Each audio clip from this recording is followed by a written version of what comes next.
What's happening, Patriots? We are back here for a weekend roundup special podcast of the Bald Brad Show, where we will be covering the news and just kind of seeing where things take us. We have Trump's 100-day power play, which we will be covering. We have the tariffs, the AI scandals, the Make America Healthy Again movement, and DOGE. We're going to be talking about it all. And also, one thing I've been covering and going into the last 24 hours is going into TikToks and doing a bunch of debates.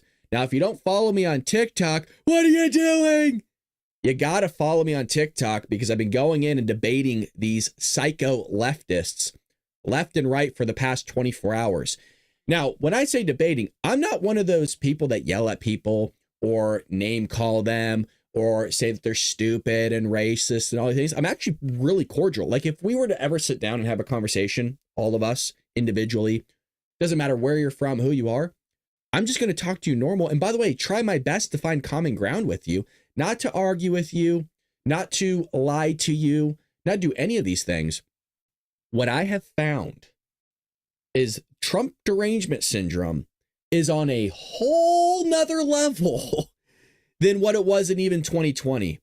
They are so willing to just hyper focus on outliers than they are the actual data set. It is truly head spinning. And from what I've seen over the past 24 hours, they are in full belief, by the way. We're talking about the left, not even Democrats or independents. We're talking about the left. They are in full belief that we have no allies. They're in full belief that we are on an island by ourselves, that we have nobody to go to. They think our economy is crashing. They believe that we're going to be headed or are into a Great Depression.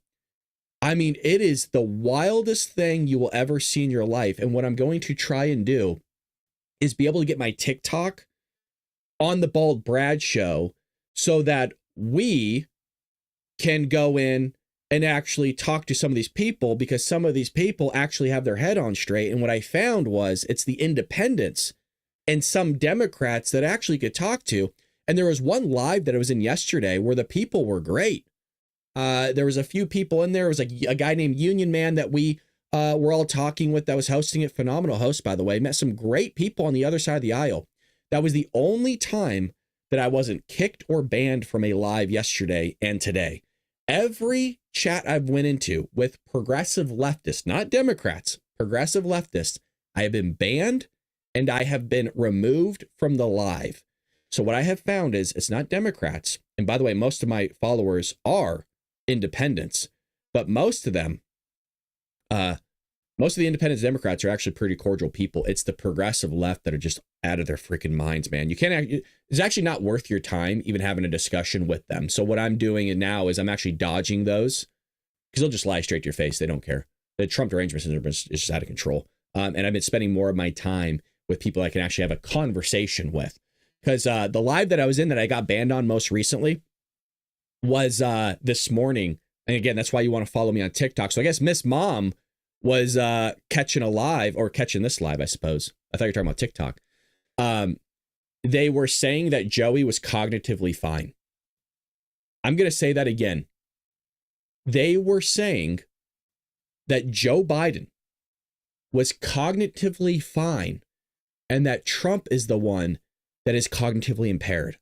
I am not kidding. By the way, that wasn't one person. That wasn't two. That wasn't three. That wasn't four. It was around 5 people, because you can only have like 7 people in the live with you when you're debating.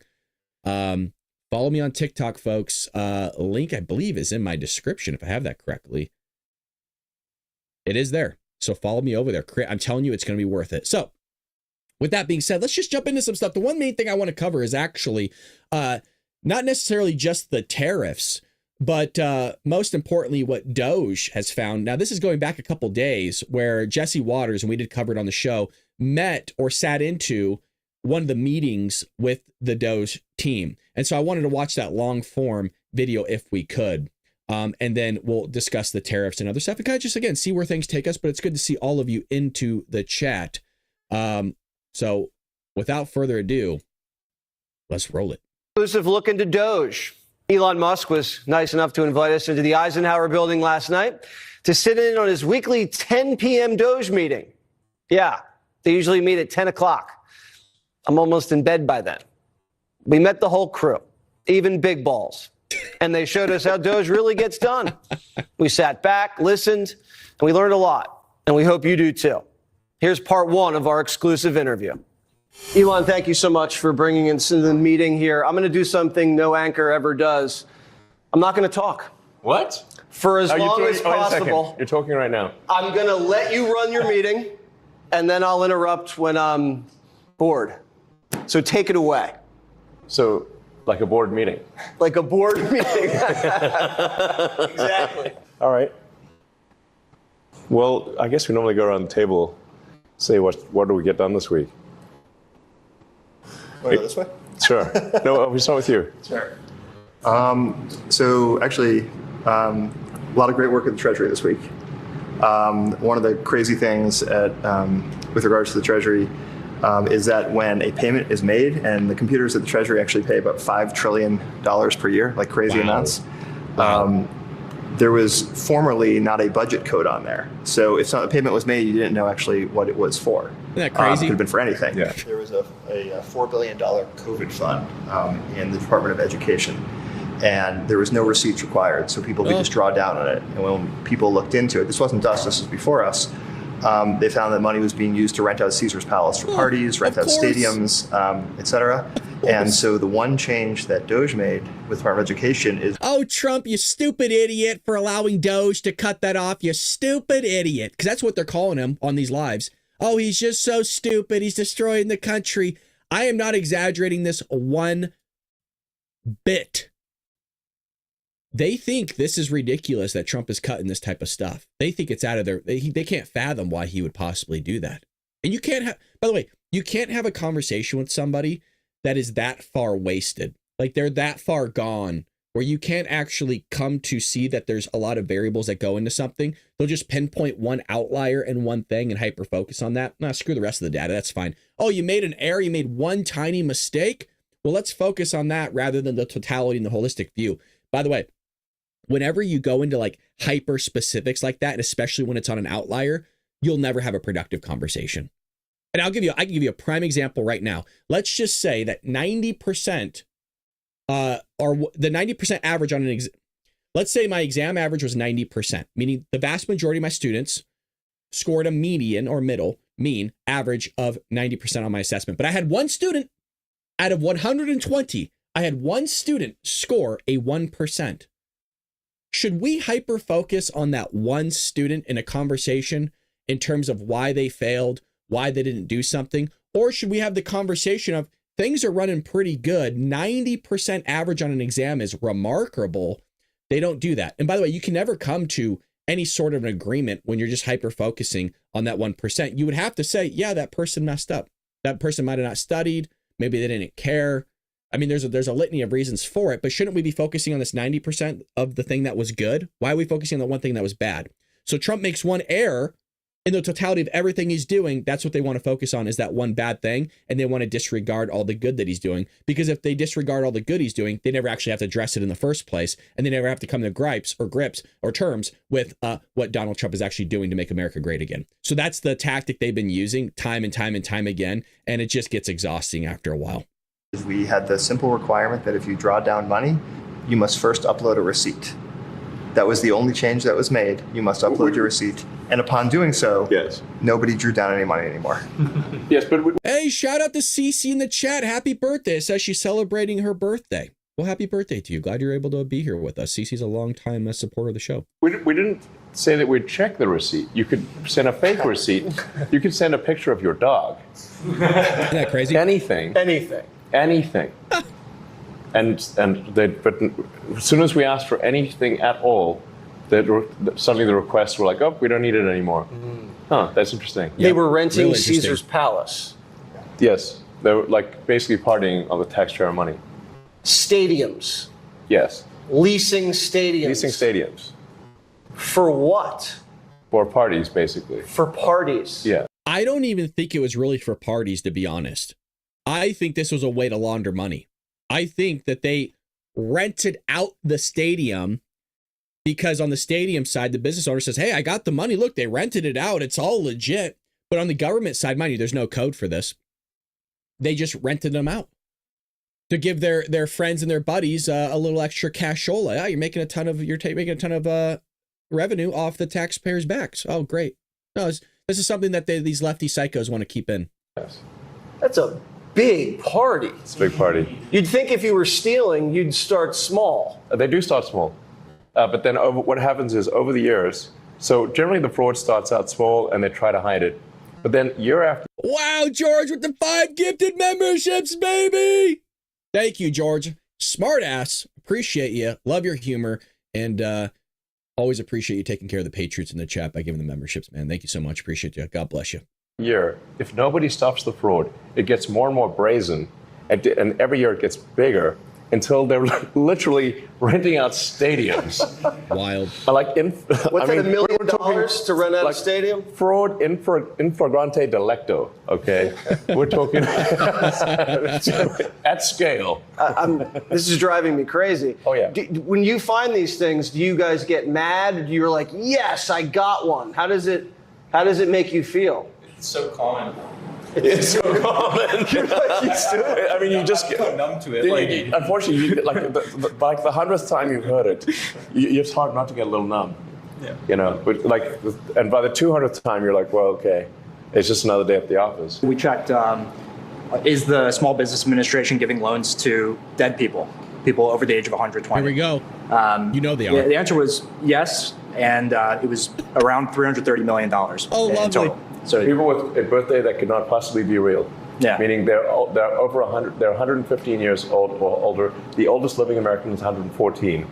So it's safe to say if anybody is in the system as 115 years or older, that is fake. So just by sharing a database and looking at Social Security numbers that showed that at the time of the loan, they had listed as over 115 years old, or actually under 11. We didn't even check for under 18. Babies and dead Under 11 years old. That's pretty clear. Babies right? and dead people were getting loans.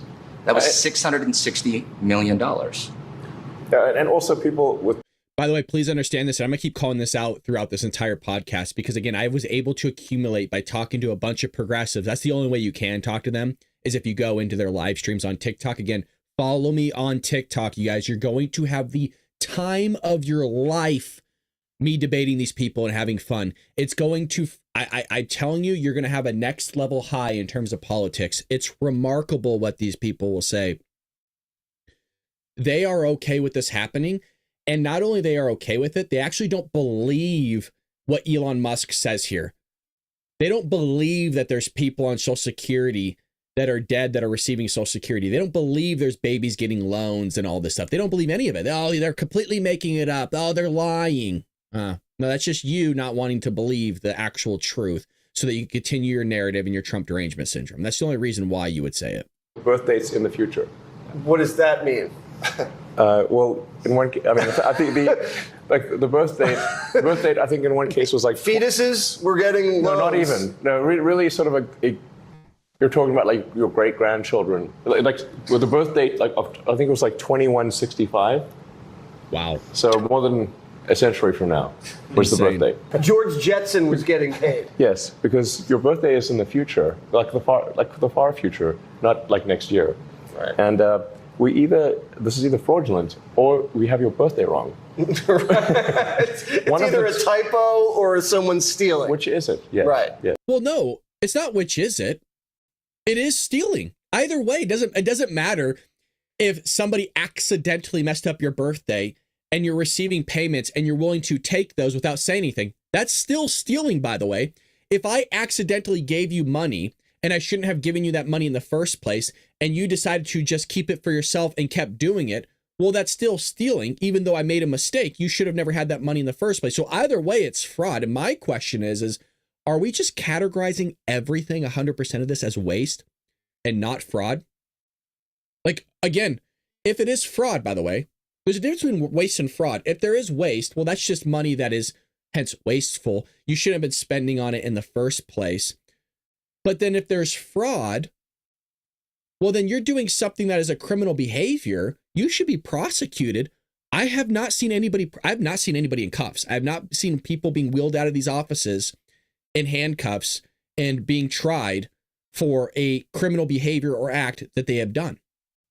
So that is kind of bothering me. Yes. Yeah, either way, it's stealing. Pat has it, correct. Which is it? Do you guys feel you're getting justice and accountability? One of the, I think, extreme examples of non-accountability in some cases has occurred at some of the small agencies. I think the Inter-American Foundation, IAF, is one of the agencies we visited where, they get $50 million a year, congressional money, to give grants. These are things like, alpaca farming in Peru, improving That's a real example. Yes, that's the real description. Improving the marketability of peas in Guatemala. Really? Fruit jam. And yes. What? Yeah. So you might expect, in the private sector, a nonprofit to give, 80 to 90% of their money to grantees. In the case of IAF, that was 58%. So the other half goes towards management, travel. What we're find exactly, to Ethan's example is that even if you agreed with supporting alpaca farmers in Peru, actually most of the money never made it out of DC. Mm-hmm. It's going into the pockets of people in the neighborhood. What percentage? It didn't even get to Peru. Right. So what percentage do you think doesn't even get to the destination it's supposed to? I believe the GAO estimates, this is not our estimate, I believe it was on the order of only 10 to 15 cents on the dollar actually gets to the end recipient, whether you agree with that cause or not. So they're just stealing the money before it even gets anywhere. Correct. There's layers of stealing. So there's the first layer of stealing, second layer of stealing, third layer of stealing. Subcontractor. You start peeling the onion. Yeah, exactly. Contractor, subcontractor. It's like peeling an onion. And then maybe, and sometimes it's zero. Just flat, you get to the bottom of the onion, there's nothing there. So maybe no one got a sex change in Guatemala. It's possible. And this is exactly what I thought about the condoms remember how they originally said it was condoms for Gaza or the Palestinians, and then they changed it as actually for Mozambique. You guys, $59 million in condoms is a lot of condoms. I think some condoms maybe made it there. I think the majority of it was laundered. I think that was stolen. That no one got a sex change in Guatemala. I overheard a contractor tell one of her colleagues to falsify billable hours by creating a PowerPoint to mask a delay in the onboarding process in front of me. And this is like hour zero at this agency. And so, this is just a common theme that you take a look at these contracts, you take a look at these grants, and it's veiled in noble rhetoric. It's at the top level. It sounds good. Yeah, it sounds amazing. And then you actually just follow what are the funds actually doing? Or send us a picture. Exactly. And the send us a picture request is incredibly good. Like Pixar, it didn't happen. And then it wouldn't be that hard to just, frankly, they could search for some fake pics on the internet or get AI to generate the pics, but they don't even bother doing that. So you caught them cold billing fraud. Oh, I caught them, her advising her colleague to do this because. You notice his language was very precise there, and I don't like that. He was about to say stealing. You heard the S, right? He was about to say that. He caught somebody in the act. My question is, was that person fired? Were they prosecuted? Were they laid off? Like, what happened to the person that you claim you saw with your own eyes committing an act of crime right in front of you? Because it takes a few days to onboard. So that is being investigated right now. Yeah, generally, like. There we go. That's the answer I wanted to hear. It's being investigated, and I'm curious as to how many of these things are being investigated, and we just don't know. And a lot of us, it's hard, man. It's hard to have patience with a lot of this stuff, because that's why Trump shouldn't have said, well, I'm going to do this on day one. I'm going to do this. You're going to feel right. He shouldn't have said day one. A lot of this stuff takes time. The economy takes time to build. Stuff doesn't grow in a day. And that's why I always go back to, we are so used to this instantaneous gratification because of the internet, because we have stuff that we could just drive out. Majority of human civilization wasn't like that. Things take time. Culture takes time to change. investigations to do it properly take time. And by the way, if you don't do it properly, more than ever, who's going to stop Trump at the end of the day? The judges, all these activist judges. They need to make sure that they dot all the I's and cross all the T's. So I'm willing to give it time. I'm going to do, and by the way, it's not easy for me to say either. I want this stuff I want to see this happen now. I'm trying to have patience myself. So I'm willing to give it time. Upwards a year and a half, 2 years. Anything after 2 years, you guys, I'm done. My patience has dwindled. Not going to be happy about it. I want to see stuff done by 2 years. If not, I'm not going to be happy. That's where my time frame lies. These programs, these grants are going to be like along the lines of save the baby pandas. And it's like, well, of course, who wouldn't want to save the baby pandas? And you know, in some cases, they've got a show panda, which they will trot out for special occasions. In a lot of cases, they don't even have a show panda. No panda. There's not even one panda. Because we asked for pictures, and we don't even get one panda. Of course. And it's like, well, you gotta. Well, that's a lot. You know, what does $1 billion get you? It does not even get you one panda. You really want to see a baby panda? Yeah. Well, like, you know, like the Ebola money. We're like, okay, well, we agree with like we shouldn't have Ebola. You know, where is the money going? Oh, it's going to Deloitte in D.C. Like, what is an accounting firm doing with Ebola money? What has been the biggest resistance? Is there one agency? Is there one department that when you guys walk in, they all start fighting you, start hiding Wait, I thought things? you weren't going to talk. I'm sorry. But Dude, Elon's his laugh cracks me up every time. That laugh that he has. Listen to it. going to talk. Listen. I'm sorry.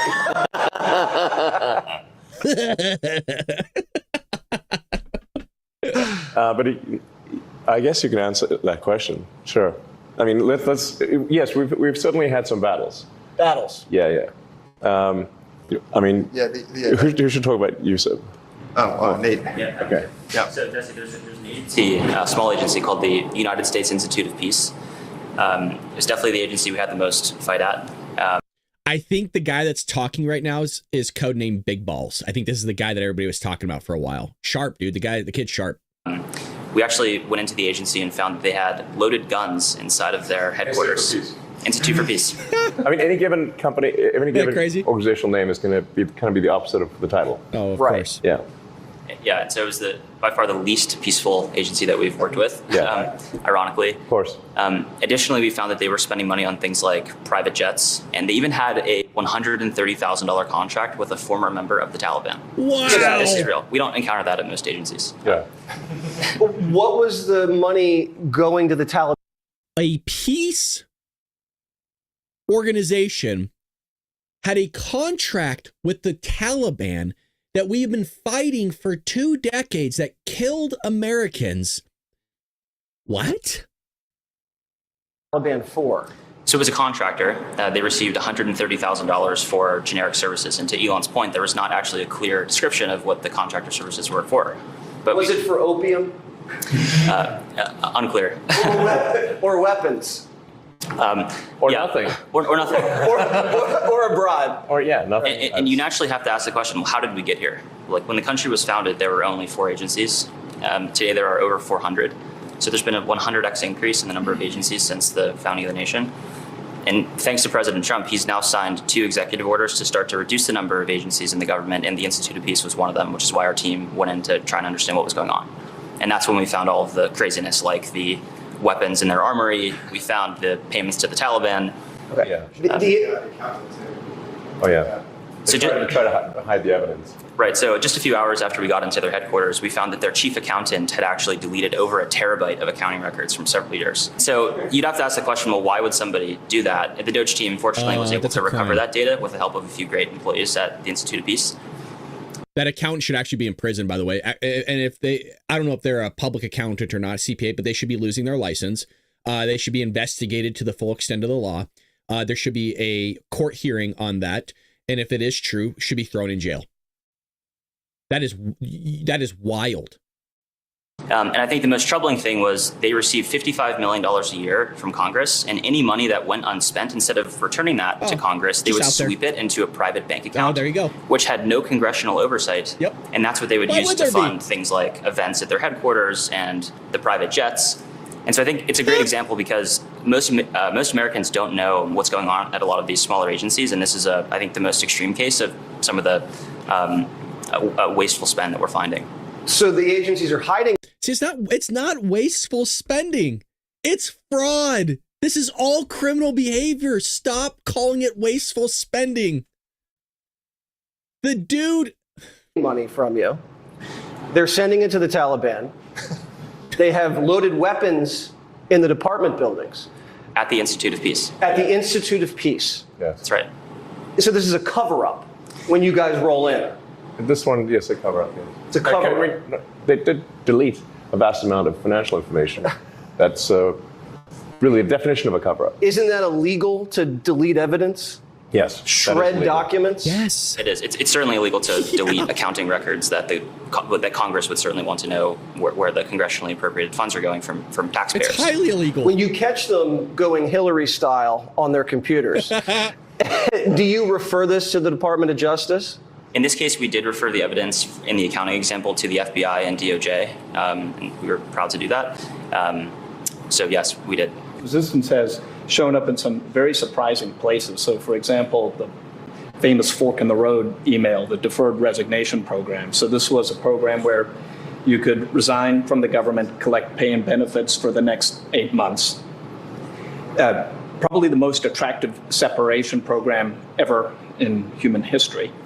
And the resistance actually came from the outside with people saying this is a trick. And I heard somebody refer to it as an apple with a razor blade. And no, this was just a really juicy apple, caramel dipped apple. It was that good, but people were talked out of taking it. And now what started to happen is we did have about 80,000 people take it, and now those folks who did take it are on the beach or they've moved on to a new job and they're still getting paid. And so now we're starting to offer Fork 2 and Fork 3, where people can see that someone's eaten this apple and it was actually really tasty and good for them. Is DOGE just getting started? This is a long-term enterprise. It's a long-term enterprise because if we take our eye off the ball, the waste and fraud will come roaring back. They can Doge when Democrats get back in power. Yeah. Well, I think some of the things that, like, we're trying to have it be such that the funding is removed, so the grants are gone. So there's a lot of work required to restart the waste and fraud, and that will at least slow it down. Elon Musk shows primetime the cave, the money faucet, and the Stone Age phones. Right back. Isn't that crazy that you are seeing all this take place? And again, I keep mentioning this, when you go talk to the progressive lefties, they think that all this is fake. They don't believe any of this is real. They think Donald Trump is just taking a hammer to all these organizations and not doing it in a meaningful and wise way.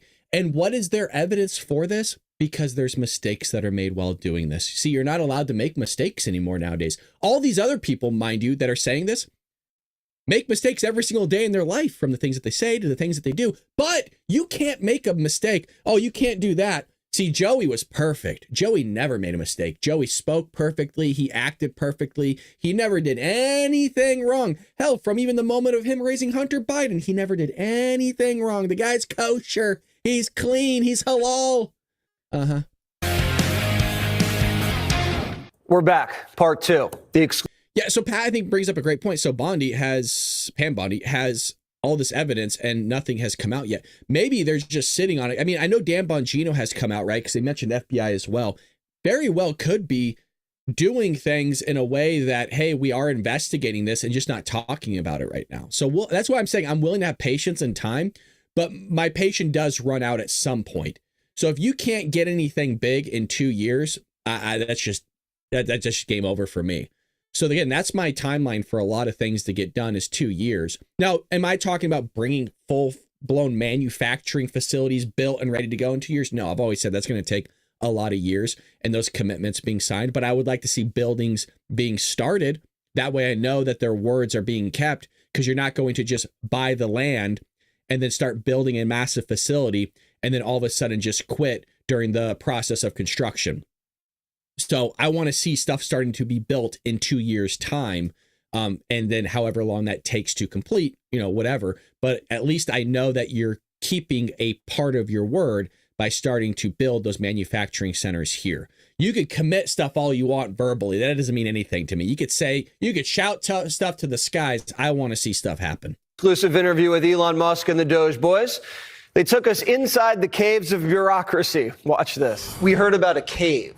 We had federal workers working in a cave. That's me. Yeah. Are they Joe's actually been to the cave. Do you want to tell us about your cave? Your caving. I wouldn't mind it. You're spelunking. So I've been helping out with retirement. And a few weeks ago, I had a chance to go to the mine. And so I took a golf cart through security down into the side of a mountain and entered, daylight left, and I entered this whole space of caverns and roads. And we get to a metal door, and I open it up. And there in front of me is a sea of filing cabinets from the 1960s. And I'm walking around, it's super chilly, smells like paper. And, I realize as a mine, it's a great mine. It's secure, it's well lit, temperature controlled. And so the question we're asking is not, is this a good place to store physical media, which it is. It's amazing for that. The question is, why are we still using paper in 2025? So I brought something to show you of what's inside the mine. And normally, the normal process for retirement can be over 6 months. So once you file your retirement papers, that's why it takes 6 months. What is that? So these are replica case folders that people use to retire from the government.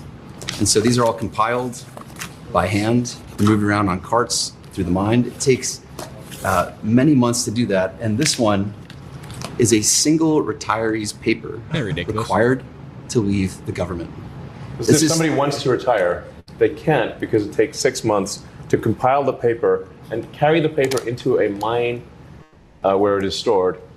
And also, all the calculations are done by hand. Everything has in to be 2025. reconciled, adjudicated. This was insane to me almost 15 years ago when I was a public accountant. I was a tax accountant, to be specific, and then I moved into assurance and advisory accounting, which is like a public auditor, basically. And I had a client that had not filed taxes in like a decade. And so they're basically going to put a lien on all his assets. And we had to try to get him on a payment plan, but we needed to at least start filing for him. Mind you, this guy's life's crippled. He ain't going to come back from this. He was already older. He really screwed up here. And that's not the point of the story. The point of the story is when I got on the phone with the IRS to talk about getting this guy's information, because he doesn't have his stuff from a decade ago. I mean, the stuff's gone. And I think it was over a decade ago, by the way, because I know we were going back into almost the 80s. I think it might have been 89 or 91, somewhere in that range. We had to go back all the way then. And the guy in the IRS, he's like, well, we have to go to our facility. The stuff that we'd have on file for him is actually on paper. So, it takes, so I've known that all this stuff wasn't digitized. And that was my first wake up call. I was a staff accountant and I thought the IRS was, up to date. They weren't. Mind you, even this was 2011. We were still faxing stuff. I mean, we still fax stuff to this day, but majority of my handlings wasn't via email necessarily with the IRS. It was actually through a fax machine, believe it or not. Hell, some of the stuff still needed to be done on typewriters, you guys, because of the ink that the typewriter had, the ribbons and stuff. This is how archaic our government has been. So this is not any shock to me that there's caves and stuff where our files are being kept and held, and you have to do this with a cart and go through. It's no shock to me, but to a lot of Americans it is, especially in 2025. This is thicker than the Lord of the Rings trilogy.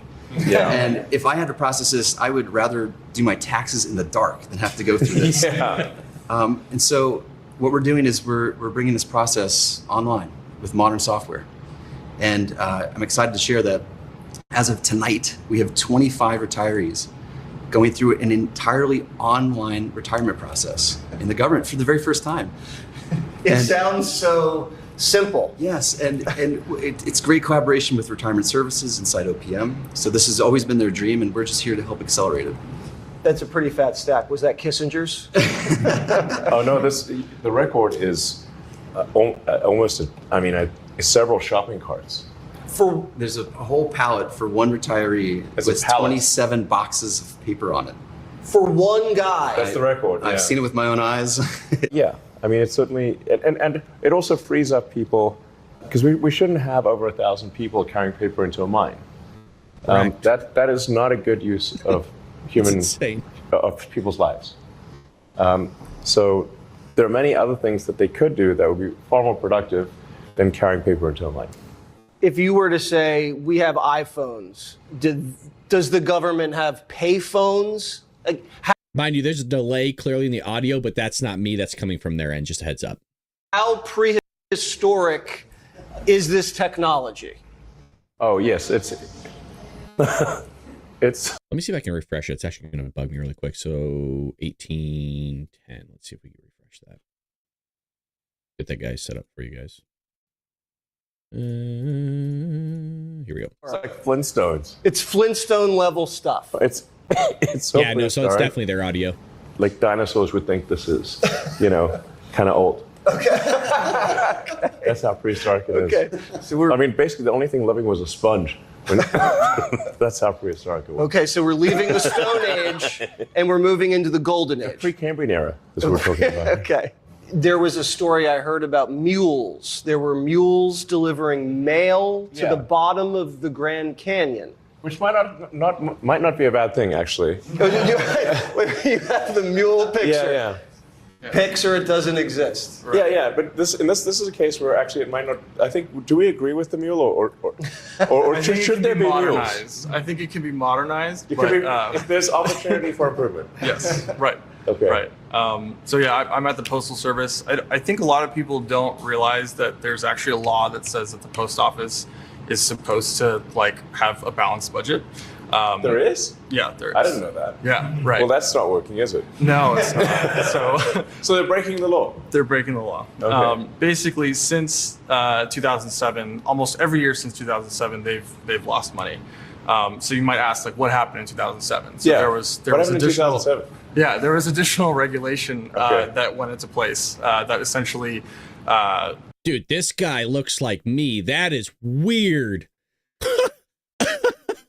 What the hell? Bro, that dude looks exactly like me if I didn't have my hat on. What the hell? Crippled.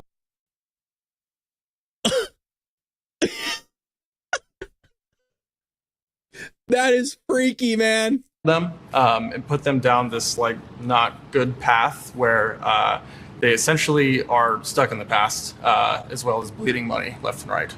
So it's great and we appreciate that the postal employees are willing to go to the hardest parts in this country, but we think that we can modernize it and help them become profitable. How much are they? How much are they losing? Right now, last year they lost $9.5 billion. Wow. Yeah. Serious money. We finally meet Big Balls. Up next. Yeah, it's my doppelganger, dude. That was weird. Dude, I can't tell you how that's freaky. Part 3. Here's the interview with Elon Musk and the rest of the Doge crew. We finally asked the one question on our mind. Jimmy, you're asking me something from a couple weeks ago. I have no idea what you're talking about. The big news coming. I don't know what big news that we're going to hit 100,000 subscribers probably this month. Maybe that was the big news. I'm not really sure. You asked me something from a couple weeks ago, a couple months ago. Hell, I don't remember. I guess that would be the big news. I went on vacation. That was also big news that I wasn't going to be. I mean, if you're asking me from a couple weeks ago, the big news would have been that I'm not going to be streaming for a week and a half. That was pretty big news because I've never in the 4.5 years of doing the show ever took on a vacation for a week and a half where I wasn't streaming. Even when I went on vacation, I pre-recorded videos. So I don't know what big news. I apologize. I don't know what you're talking about. You don't got to start screaming and yelling at me in the chat and that I'm dodging your question. By the way, normal questions, I'm being generous by answering your question without a donation. Normally, you're supposed to answer questions live stream and pause this by donating money. Okay, so I'm being nice by answering people's questions by doing that. But you don't have to go in all caps that I'm dodging. I'm literally looking at it. I just don't know what the hell you're talking about. So chill out. Who's big balls? It's me. That should be obvious. Why do they call you big balls? I just said it as my LinkedIn username. Okay. Well, people on LinkedIn take themselves like super seriously, and they're pretty adverse to risk. And I was like, well, I want to be neither of those things. So I said it, and honestly, I didn't even think anyone would notice. Yeah. So what do you do? Did you notice all the guys find it funny? Nobody finds this offensive. Is it a little bit immature? Yeah. Welcome to being a guy. If you are finding out that we are immature, you don't hang around guys enough. We could sit around a campfire and just do nothing but make immature jokes for Lord only knows how long. Anybody that's ever been around a group of guys knows this is not a big deal, no pun intended. We all make silly jokes. We still act like teenagers. We do silly stuff. And it's all guys in the room, by the way. That's why they're all laughing, because they're all like, this is not a big deal. All these people that come out on mainstream media, well, that's so irreprehensible. How could he have that name, Big Balls? What a joke. This just builds credibility that he hired a bunch of people that don't know what they're doing, are all lying to you. All lying to you. We've all been around men. Some of you are married. You've been around your husband. Some of you have kids. We all know how guys act. Stop acting like we don't talk about locker room talk like we saw with Hillary Clinton and Donald Trump back in 2016. Let's stop acting like we've never said something that was inappropriate and that we don't do it behind the scenes and that we all don't talk silly and crack inappropriate jokes all the time to one another. It's so disingenuous. I do it all the time. I love dark humor. I love comedy. I love inappropriate comedy. It doesn't matter to me because I don't take offense to it because I understand that they don't actually mean everything that they say, even if there's an ounce of truth, a shred, a salt, a pinch of salt of truth into it. Calm down. Everybody needs to stop freaking out and act like they're holier than thou above everybody else. It's not a big deal. The guy, his code name is Big Balls, and I love it. It's so cringe. What does Big Balls do? Right now, I'm working on some payment computer stuff. So one of our initiatives is to root out fraud and waste. And to do that, we started looking at the payment computers. And as mentioned earlier, like there is no accounting of what payments actually go to in the payment computer. So like you look at a specific line item, like $20 million. And you're like, okay, well, what is this money going to? And for the majority of payment systems, it's like, well, we don't really know. And yeah, like, what? That would be the response. Is this the most basic responses? Yeah. That's the most common response. What do you say when people just say, I don't know? Well, it's a huge cause for concern because like the upstream thing, which is distributing the money, literally has no checks and no accountability to the actual American taxpayer. So it's a huge vector for fraud, waste, and abuse. Do these people not respect taxpayer money? I mean, again, I apologize for the audio syncing. And again, that is not me. That has to do with the recording itself. There's no incentive to if you work in the government. Of course, it's not. I think the incentives will always decide the outcomes. Yes. I'm going to go back and replay that. This is a young man, probably 18 years old, 18 to 22, probably. He looks 18, 19 years old, saying the thing that I've been talking about for over 4 years, even since before doing the Bald Brad Show. This is something that Democrats cannot wrap their minds around. If you work in the government. Listen to this. I think the incentives will always decide the outcomes. Yes. By the way, it's not rocket science. It's not like a genius quote. It's not like me claiming to be a genius or him. The incentives will always decide the outcome. If you have an incentive and you are going to know that you're going to get said something from that incentive, you're going to do the very thing. And by the way, it goes the reverse direction. If you know that said thing you're going towards is going to lead to a disastrous consequence, you're not going to do the said thing. That's why when you're lax on crime, when you're lax on something, when the incentive is that you're going to get away with it, well, you're going to get more of you being lax on crime. You're going to get more on crime. You're going to get more crime because the incentive is there to commit the crime because nothing's going to happen to you. It's the most obvious thing out there in the ether, but for some reason we act stupid in Democrat-ran areas and let this stuff fly.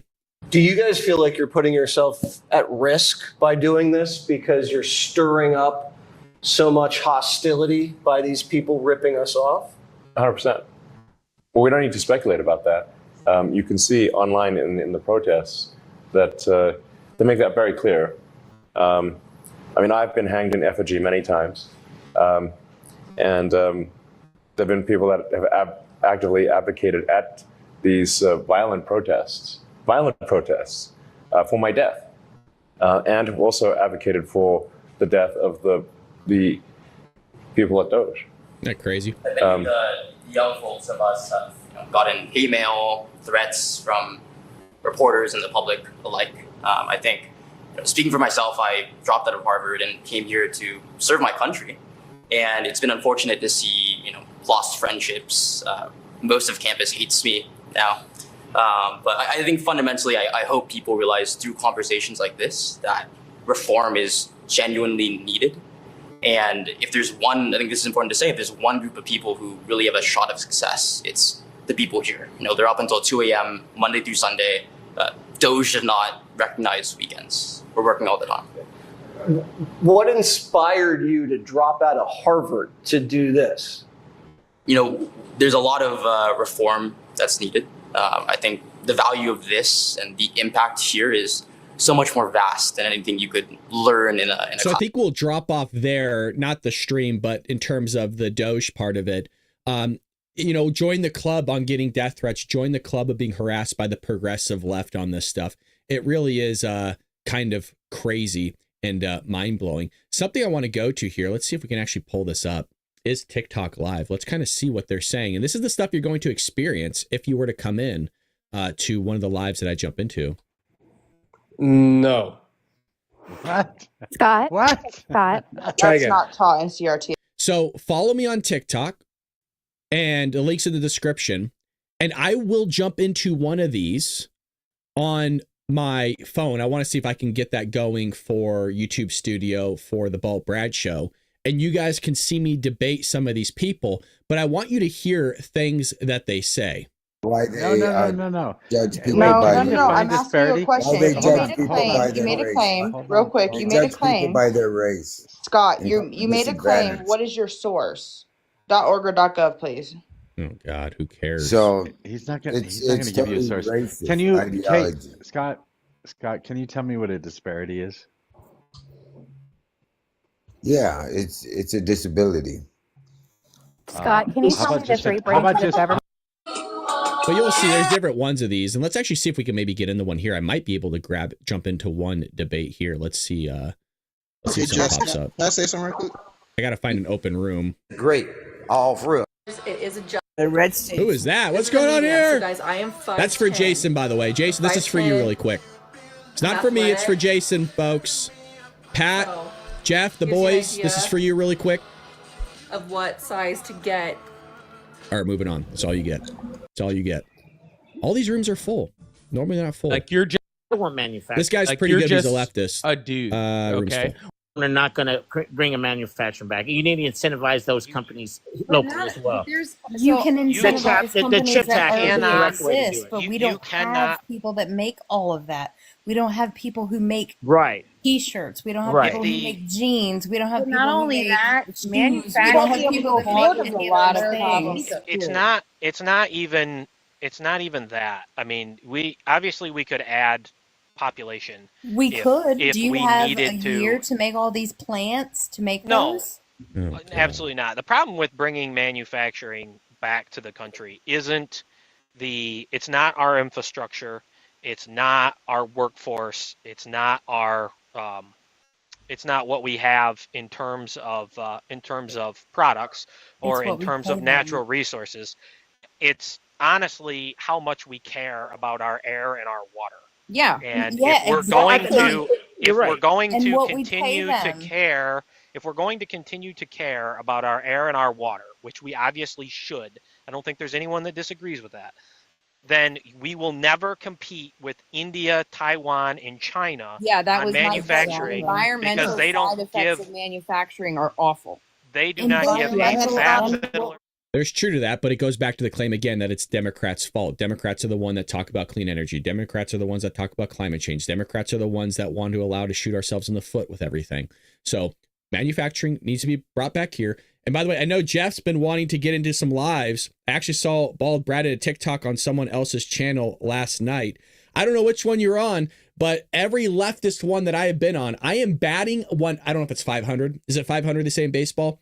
I'm at 100% being kicked or banned from every leftist debate I've been into. The one I was into last night with Union Man was actually really good with Steve. I met some cool people in there. There's a few Democrats that were in there.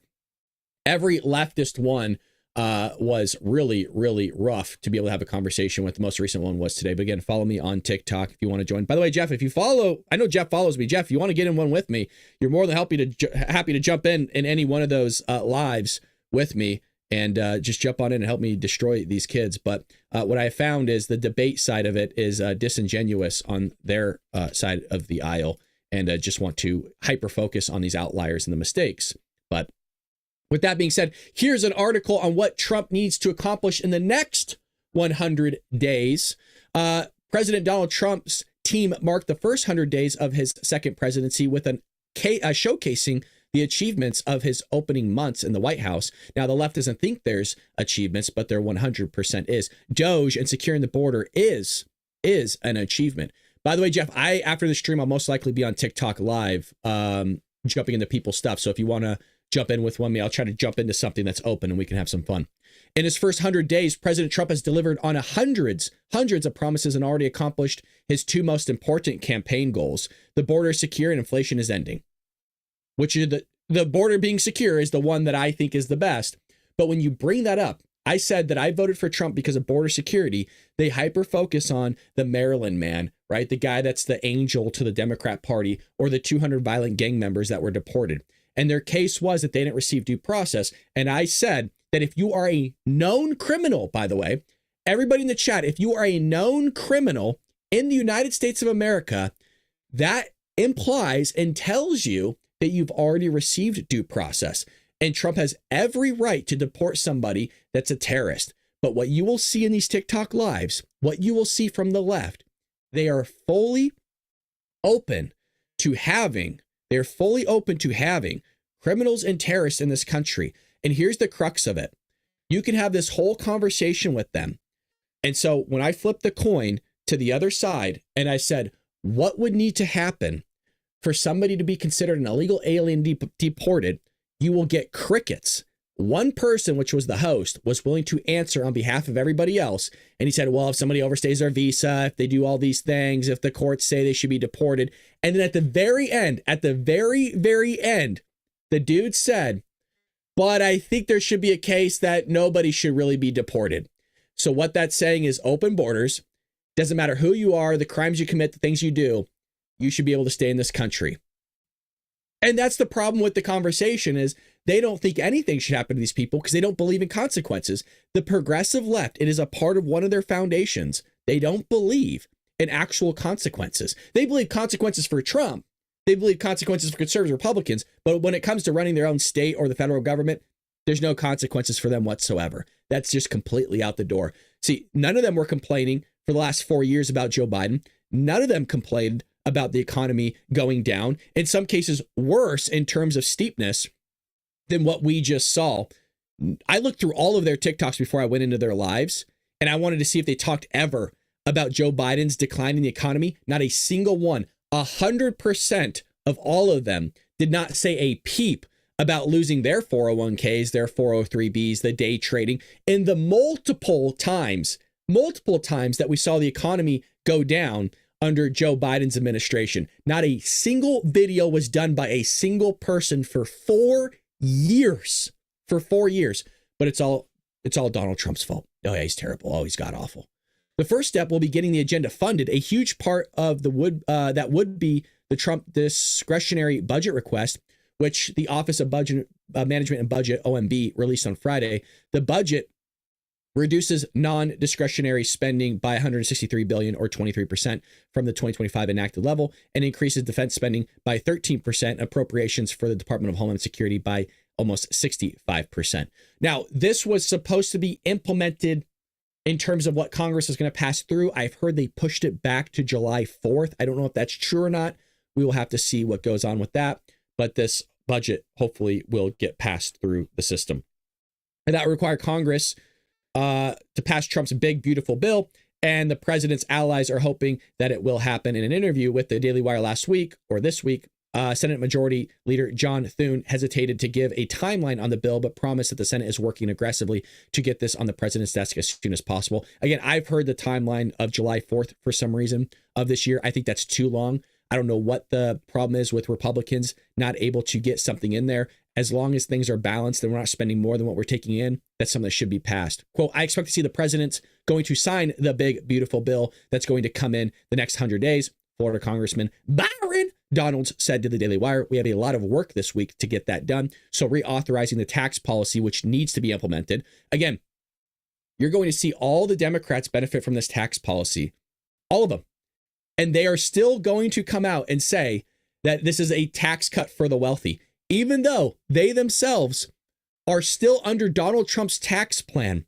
But it's a tax cut for the wealthy. These people don't understand basic concepts when it comes to taxation. And the same thing with tariffs, too. If you notice all these people that are like lesbian dance theory majors or like comms majors, all of a sudden they know everything there is about taxes, right? Every April 15th or whenever there's an election, none of these people that actually can even do their own taxes or explain it to you in a wise way or understandable way, all of a sudden are just experts when it comes to illegal immigration. All of a sudden, they're experts when it comes to tariffs. All of a sudden, they're experts when it comes to taxes, right? But they can't explain it in a basic way. By the way, when I go into debates, I'm more inclined to have conversation. I don't like debating because I think it's disingenuous. I think the purpose of the debate, not that you actually believe in the argument that you're portraying, but you just are in the premise of actually just winning the debate. That's why you see a lot of people like Destiny or others, they will go out and debate something that they're actually against. It's just for the purpose of they find it entertaining. They find it fun. They're out there to debate somebody to win the argument. Not that that argument is actually sound or good. You just won it in terms of an argument. In the same way, if you were to go into the courtroom, you're just presenting the evidence on behalf of the argument. It doesn't mean that person was actually guilty or innocent, by the way. You just presented the evidence in that time to prove them innocent or to prove them guilty, one or the other. I guess in this case, it'd always be trying to prove them guilty, right? Because you're proven innocent until guilty. So that's what that's all about. Meaning that if you prove somebody guilty, there's evidence that could arise that they're actually innocent. And we call that type 1, type 2 errors. Trump 2.0 has already focused serious energy on the border crisis. And by the way, that's why I'd rather have conversation than I would actually debate, because me in conversation, I want to find common ground with people. I don't find debates exactly useful or productive. I would rather sit down with somebody like I was yesterday with Union Man and Steve and Mama 2 and Allie and all these other people that would disagree with me. We were able to have a very, very cordial conversation rather than having these progressives that think people can shapeshift. It's crazy to me. These are people that think Joe Biden was cognitively sane. These are none of my words. These are all of their words that now I'm using against them. And I think it's important to hop in those lives if you can, or at least listen to them so you can see the crazy stuff that these people will spew. It is truly, truly mind-blowing. MetaMouth says, now the blindfold has been ripped off. I'm pretty sure you can get better response from your cat. I don't know what this guy's even talking about. Did you just tag yourself? More like a blindfold. I don't know what this guy's talking about. Is this guy a troll? I've been here before. it's just been a while. I've been running around like a chicken with my head cut off, trying to make sure I keep the place I'm living at. Well, Karen's a moderator. Karen, you can take care of it. I don't know what's going on with that, but you can take care of it. I don't know if that person is trolling or what, but if they're not, that's cool. I haven't been in the chat, so I don't know. We're going to continue to do what we do. Senior advisor to U.S. Customs and Border Protection told the Daily Wire, we're going to layer in the enforcement priorities and continue to give the front line the tools. And then we're going to expand some of those tools very specifically. Is it Vitilello? Vitilello says that there's plans to make the border enforcement much more effective going forward. Also pointed out that Trump just designated a military area along the border, noting that the consequences for that part of the border and our parts of the border are going to be raised, which I think is good. Again, this is what people voted for. This is what they had. That guy's not a troll. He's talking to me. Good. Okay, cool. Just want to make sure it's taken care of. We're also teaching the workforce on the front line to add charges to people who are in the country illegally. So if they're present with false documents besides crossing the border legally, if they lie to officers in the line and tell them something that's not true, we're not going to charge them for being here illegally, but we charge them for other crimes that they may be committing, including the people that are contracting in the United States to pay for smuggling fees. Again, from my conversations, the left are fully open to having people, what they want from what I found is they say that they should be given due process. They should be given due process, but the process is different between non-citizens and American citizens. And that's what they don't get. So they think that you should be given like a jury of your peers and be given due process. That is not the case, and that's not how it's done. And by the way, in some cases, you don't ever actually see an immigration judge. If you are saying that you seek asylum, but yet you don't meet the criteria for asylum, well, then you're deported. But that's not what they want. They want those people that don't meet those requirements not to be deported. They still think they should get due process in the court system before an immigration judge to certify the fact and then deport them. And they don't even really believe that, to be fair. They don't really believe that, whatever. MetaMouth, I'm not saying you're doing anything wrong. I just saw a comment that seemed like something was going on. We get a lot of trolls in here. And so I just said Karen, who's a moderator, to take care of it. It's a way for me to manage what's going on. I have 3 different chats. I have X, I have Rumble, I have YouTube. I'm not able to meet all the conversations that are going on in here. So just, the WTF, it's okay. It's all right. Brad, do you have moderators for you? No, Jeff, I'm going to add you and Dizzy over there on YouTube because I need people to moderate over there. I just haven't done it yet. So email me your email that you use for YouTube and we'll take care of that. I need moderators on YouTube, so thank you. So the next phase and 100 days more, the training and the activity and the iterations for that work on the border is going to start and increase, which is good. We need to get the border figured out even more so. And what I mean by figured out more so is now that we have it secured, we need to start building more border wall and start making that more of a military style enforcement barrier than anything. Because what the Democrats are going to do is, well, they'll probably pull the troops off of it if it's a Democrat president like Joe Biden, Kamala Harris, Gavin Newsom. I don't think Joey will live the next 4 years. And I hope that he does, but he's just old and not doing well. But what they'll do is they'll just remove the enforcement off the border and they'll say, well, we need legislation. We need this to happen. So we need a border wall out there and we need it big time so that making it difficult for the Democrats not to be able to pull off that enforcement so easily. Everything Trump is doing right now is pretty easy to, I don't want to say remove, but replace. And so that was a conversation with Doge. Can Doge implement things to make it not easy to Doge? Okay. Channels have moderators. I unsubscribed from them, keeping channels from growing. Bye. Okay. Well, bye, Jimmy. I don't know. I don't know what people's attitudes are in here today. It's really weird to me. Like, I'm the bad guy. I don't get it. Yeah, unsubscribe if you want to. You don't have to. Again, everybody's here. There's all the regulars, so please understand. I'm not talking to the regulars. If you don't want to be here, you don't have to. It's fine. So, Jimmy, if you don't want to be here, you can unsubscribe. I still like you. I got nothing against you. I don't even know you. It's fine. It's okay. There's a ton of other content. I do this as a hobby. This is not my career. This is not like what I do for a living. And even if I did, there's a ton of other platforms. You can watch them. We have moderators everywhere. Yeah. See you later. It's fine. We all wish you well, man. It's not like come back if you want. I mean, I don't know. I don't know what to tell you. If you don't like it, then you can leave. If you don't like the commentary, you don't have to be here. I always thought it was weird. Okay. So he said I just unsubscribed. Congratulations. Look at that. It's easy. You click the button. You hit unsubscribed. Everybody tell him congratulations in the chat. I guess. I don't know. Kind of weird. Trump announces a massive, this is what I'm excited for, especially when we live stream this, a massive Army announces massive 250th anniversary parade to be held on Trump's birthday. The Army confirmed on Friday that a massive military parade featuring 6,600 soldiers, 150 vehicles, and 50 helicopters will be held on President Donald Trump's 79th birthday as part of the service's 250th anniversary celebration. The parade will follow a route from Arlington, Virginia to the National Mall and has been submitted for classification as a national special security event, bringing additional federal resources to secure the area from PBS.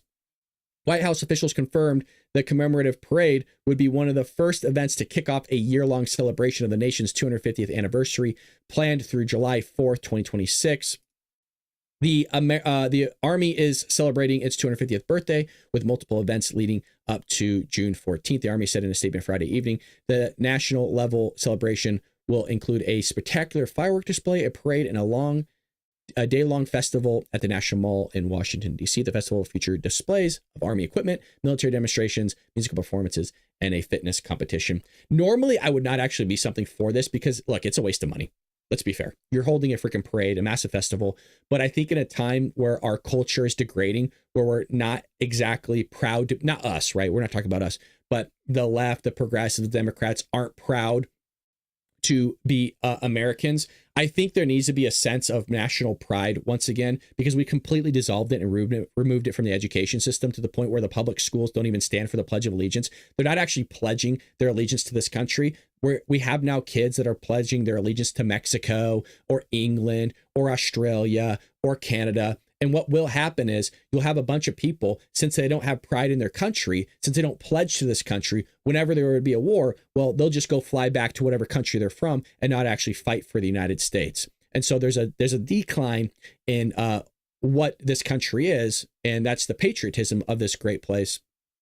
And so I think it's important to have this, and I think there's going to be a celebration for a lot of Republicans and conservatives and independents. I don't think so much so for the Democrat Party and the progressive left, because they hate this country. They'll live in this country, but they absolutely hate it. And they, for some ungodly reason, think that Joe Biden, Kamala Harris, AOC, Ilhan Omar, Chuck Schumer, all these psychos will actually fix it. These are the same people, that, mind you, that want to allow violent gang members into the country. They want to allow murderers. They want to allow sex trafficking of children, and they will actually advocate for it. They won't say it outright. So you have to read between the lines and all this stuff. They won't say it outright in these TikTok lives. But they'll always, again, nitpick, well, what about Americans being deported? I'm sure it's happened. I'm sure it has happened. But again, not a single person. I'm being dead serious. I looked at all of their TikToks. I scrolled through all of them. Not a single one of them posted anything about Joe Biden deporting people, about Joe Biden not doing due process. They didn't say a single thing about Barack Obama. They still haven't said a single thing about Barack Obama. Barack Obama deported tons of people, by the way. He was known as the guy for deportations. Not a comment still. There's nothing stopping them from still commenting on it. Well, I didn't have TikTok back then. I wasn't doing politics back then. Well, great. The thing's been brought up now. You could talk about it this time, but they won't do it, right? Of course they won't do it, because they have an agenda. They have a narrative. They have Trump derangement syndrome. They're not capable of doing it, which is a remarkable thing to see in these chats. They think that those 200 gang members did not receive due process. They did receive due process. You just don't like the way the due process was given, because you wanted them to have the full-blown court date with the jury. They all got due process, which is why they were known gang members. Okay. And then they were also designated as terrorists. Guess what? That disqualifies you. See ya. Bye-bye. Gone. See you later. Not supposed to be here, but they want them here. By the way, that conversation I had with the Democrats and the independents in the chat yesterday was me talking about giving drugs, syringes, and alcohol to homeless people. All three of the women were very, very kind. I must give it to them.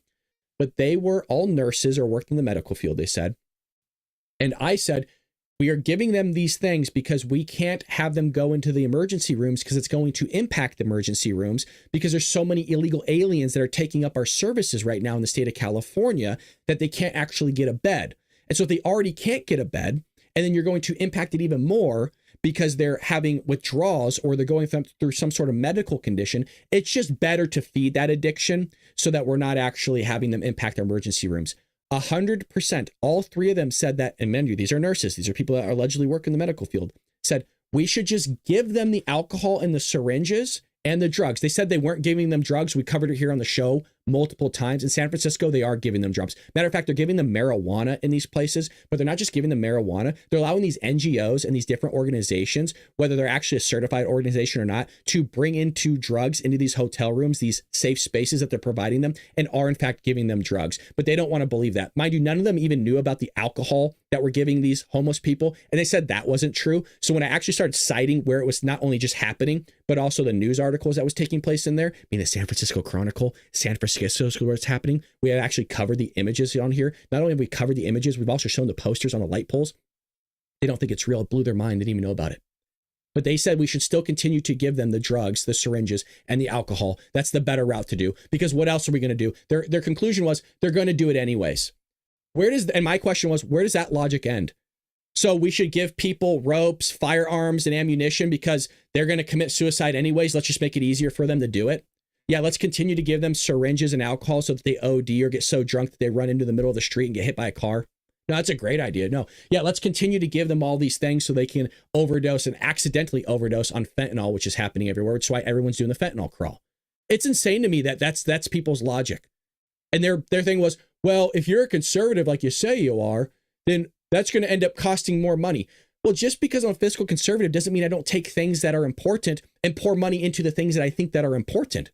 By the way, I'm a cheap ass, but the one thing I spend the most money on is my insurance. But I'm still a fiscal conservative. I still budget wisely. I still don't have a deficit that I'm running here on an individual level. So just because you're a fiscal conservative doesn't mean that you don't spend money, and doesn't mean that you don't spend money on a high amount for things that are important. By the way, national defense, I think we should spend a lot of money for, because that's the function of what we should be spending a lot of money for. But you don't go spend money on transing mice in the South Pacific because you think that's a good idea, or you start transing mice out there, or you're sending $59 million to Mozambique for condoms, or you're doing a Sesame Street in Iraq, all this stupid stuff. Yeah, there's a big difference here, but for some reason, when you say you're a fiscal conservative, it just blows people's mind that you're starting to spend money. But you said you're conservative. That doesn't mean we don't spend money. We spend money wisely and not like idiots. So how about we stop giving them syringes and drugs and marijuana and alcohol, and allowing these NGOs, these nonprofits and other services from the progressive left to stop bringing them fentanyl and cocaine and methamphetamine and the opiates and the opioids, all that stuff, and stop allowing them to do it in broad daylight right in front of our kids. How about that be a great thing? Jimmy always gets his panties in a bunch. Jimmy's been a longtime viewer of the show, but Jimmy also has a little bit of a temper. You can read the comments. I read his comments all the time. He gets upset very easily. He's been a longtime viewer of the show, but he does get upset very easily. But when I call people out, they think that I'm upset with them. I'm not upset with them. I just don't like when people are like, well, I'm going to unsubscribe for you. Like, who gives a flying fuck if you're going to unsubscribe? I don't care at all. You know, I've always said if I had one subscriber, I would be fine. If I'm talking to nobody, I would still do this. It's just nice that we have great people in the chat, and we have a lot of patriots that we all get along or not. But it's like, I never understood that. Like, I'm going to unsubscribe from you. What the fucking do? You know, does that make sense? I don't mean to be an asshole about it, but who gives a shit? So unsubscribe from the person. Go find somebody then that you like and enjoy. That doesn't mean I'm an a-hole. It would be like, nobody's forcing you. You know what I mean? I know I'm preaching to the choir, but I never understood that logic. Because the left does that. Well, it's like when we complain about Disney. I complain about Disney movies shoving stuff down my throats, but I don't go watch it. You know, I just don't go watch it. I don't go turn on something that I don't want to see. I don't understand that. So if you don't want to be here, then you don't have to be here. It's the oddest thing to me. I'm going to unsubscribe. I don't give a shit. Wish you'd be here. Love you, but all right. Well, peace out then. Fuck. I got to start being more of an asshole, because what I found is people will start, how do I put it? When you're too kind, sometimes people will take advantage of that kindness and think that, you know, it's their channel, it's their show, they get to run the things. That ain't how it works. I will be nice to you, but at the end of the day, this is my shit. This is my channel. This is my business. I run it the way the fuck I want to. Everybody in here knows that. I will take people's advice. I will listen to their opinions. Like Karen gives me her opinion all the time. Doesn't mean I'm going to follow it. Doesn't mean I'm going to seek it out, but I'll listen to it. Brad, you're correct. We will gain another follower real quick. By the way, are we at 90,000? Let's see this real quick. I think we might have hit 90,000 subscribers. We will hit 100,000 this month, by the way. Again, I'm going to say it again. We're going to hit. So we're 500 away from 90,000 subscribers. We're at almost 89,500, by the way. So we'll hit 90,000. Yeah, Pat, I got you. Yeah, I just haven't done the YouTube side of the modding, guys, by the way. I just haven't done it. I've been lazy. There's no excuse. I just been lazy. Brad, I misunderstood you, brother. Yeah, no. You didn't misunderstand me. I misunderstood you. So I should be the one apologizing to you, by the way, Meta. It comes across, that's my tone. It comes across as sharp. It used to be way more sharp, but yeah, you don't need to apologize to me, my friend. There's a lot going on in the chats. I just get off on I jump in at different times. And so some of you guys will have a conversation, and it seemed like some people say things to others and I just can't catch it. But that's why I just told Karen, like, yeah, if he's good, he's good. If he's not, you take care of it. That's what I got mods for. will start recruiting. Woo woo, recruit. All right, let's get back into the news here. Enough of me. I just want to go over things that kind of catch my eye here. Here we go. This is still in here. Police suspected Maryland man, the guy that's donating all his time. The guy's good. No, he's the neighborhood watch. I love doing this. Is my favorite part. It's kind of like that intro we used to do with Joey for the last 4 years, how he hit a golf ball backwards, he looked for dead people. The Maryland man, he flipped burgers. He donated his time. He was the neighborhood watch. The guy did soup kitchens every Sunday and Saturday. He was the guy that everybody knew would dress up as Santa Claus in the mall, didn't take a fucking dime from a single person. You sat on his lap and you said, Feliz Navidad, Santa. What would you like, my friend? What would you like for Christmas? The guy donated millions of dollars. Okay, we'll say tens of thousands of dollars to his neighborhood. He mowed the lady's lawn down the street that was disabled. Her husband passed away years ago, and he sat there with scissors. He didn't just mow the lawn, but he made sure it was level. The guy really is the type of guy during the 4th of July barbecue that would ask you, do you want medium or well done? He didn't even just bat an eye over it. Just a remarkable human being. You couldn't even find the dirt under his fingernails. He's so clean. A Tennessee highway patrolman officer said that Mr. Garcia, the illegal alien who was deported, what do you mean he was deported? No, illegals aren't supposed to be deported. They're supposed to receive due process. I was told they're supposed to receive due process. Was deported to a Salvadorian prison by the Trump administration over his MS-13 ties.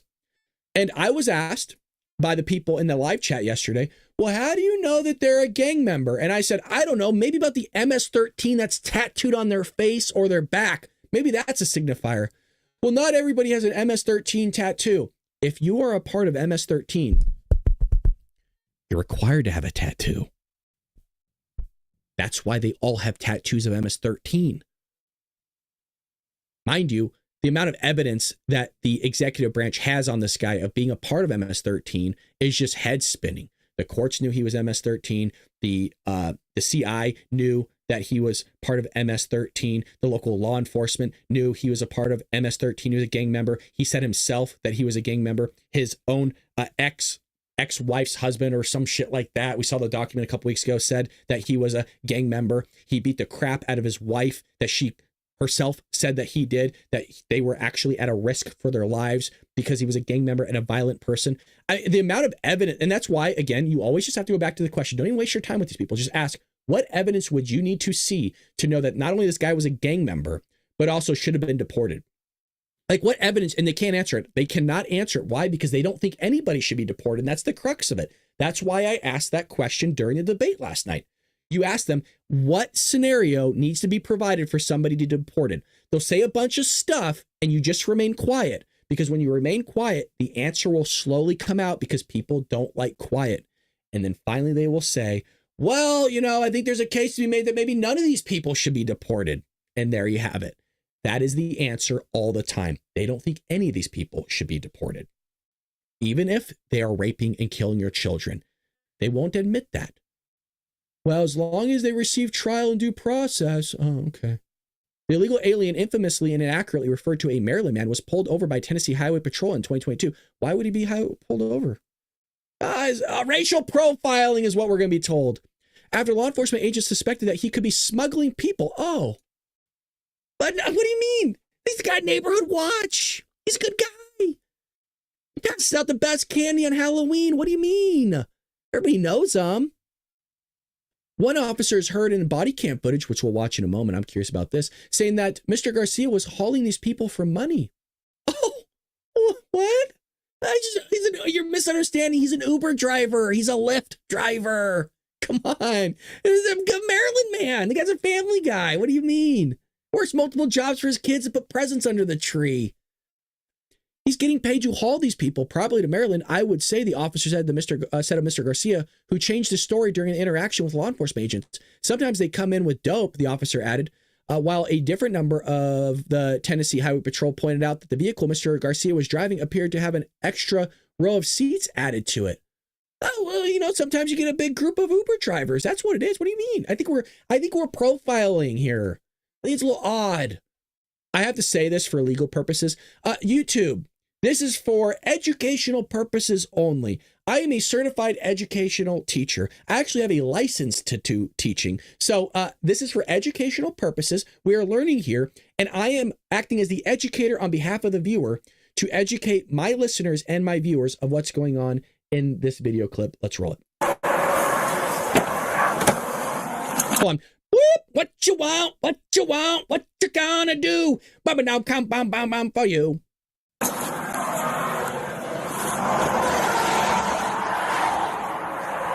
know what you got, right? You know what you got here, right? No. He's hauling these people for money. You got an ass hauler, is what he's doing. But sometimes they commingle dope. No, but did you see how squatted the back end? There's 8 people in there. Yeah, I know. I didn't know that.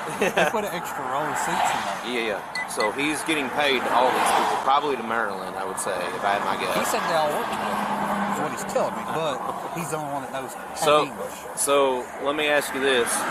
They don't have any luggage in there, right? And if you get them out, they're going to have a tube of toothpaste, and they're going to have toothbrushes in their pockets, I guarantee it. That's not me, by the way. That's the video.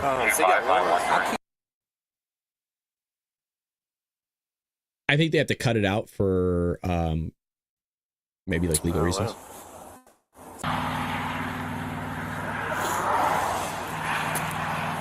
You don't have anything on you? No, sir. I mean, my wallet, my stuff. No guns? No guns, Okay. no drugs, no nothing, sir. Yeah, for real. I'm gonna let you sit in my car where you're warm. I'm gonna let you sit right here so you can be warm. Why? Warm up. Oh, for oh, yeah. Thank you, bro. Thank you so much. Thank you, thank you. You're welcome.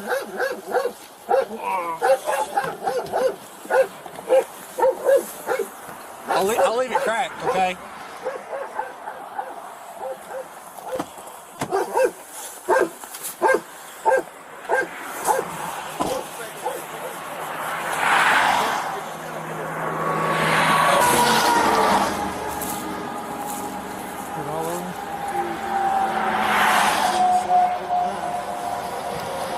PB10.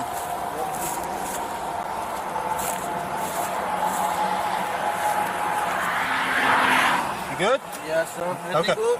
Huh? Yeah, everything good. Okay.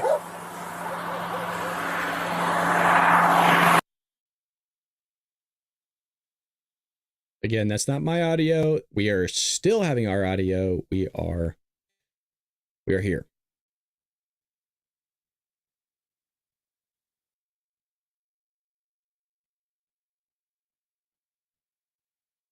All right, so the audio is just not gonna work. That's fine.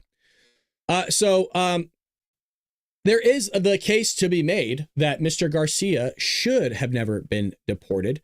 And what they're saying on the progressive left-hand side of the aisle is that there was a order not to deport him, but he was deported regardless. And that is why the Supreme Court said you need to facilitate the order to bring him back. Now, what would happen if they did bring him back is they would bring him back. He would go through the court system. He'd be found to be an MS-13 gang member, which would be a terrorist. And then they would just deport him. And by the way, I would say that Trump should just do it.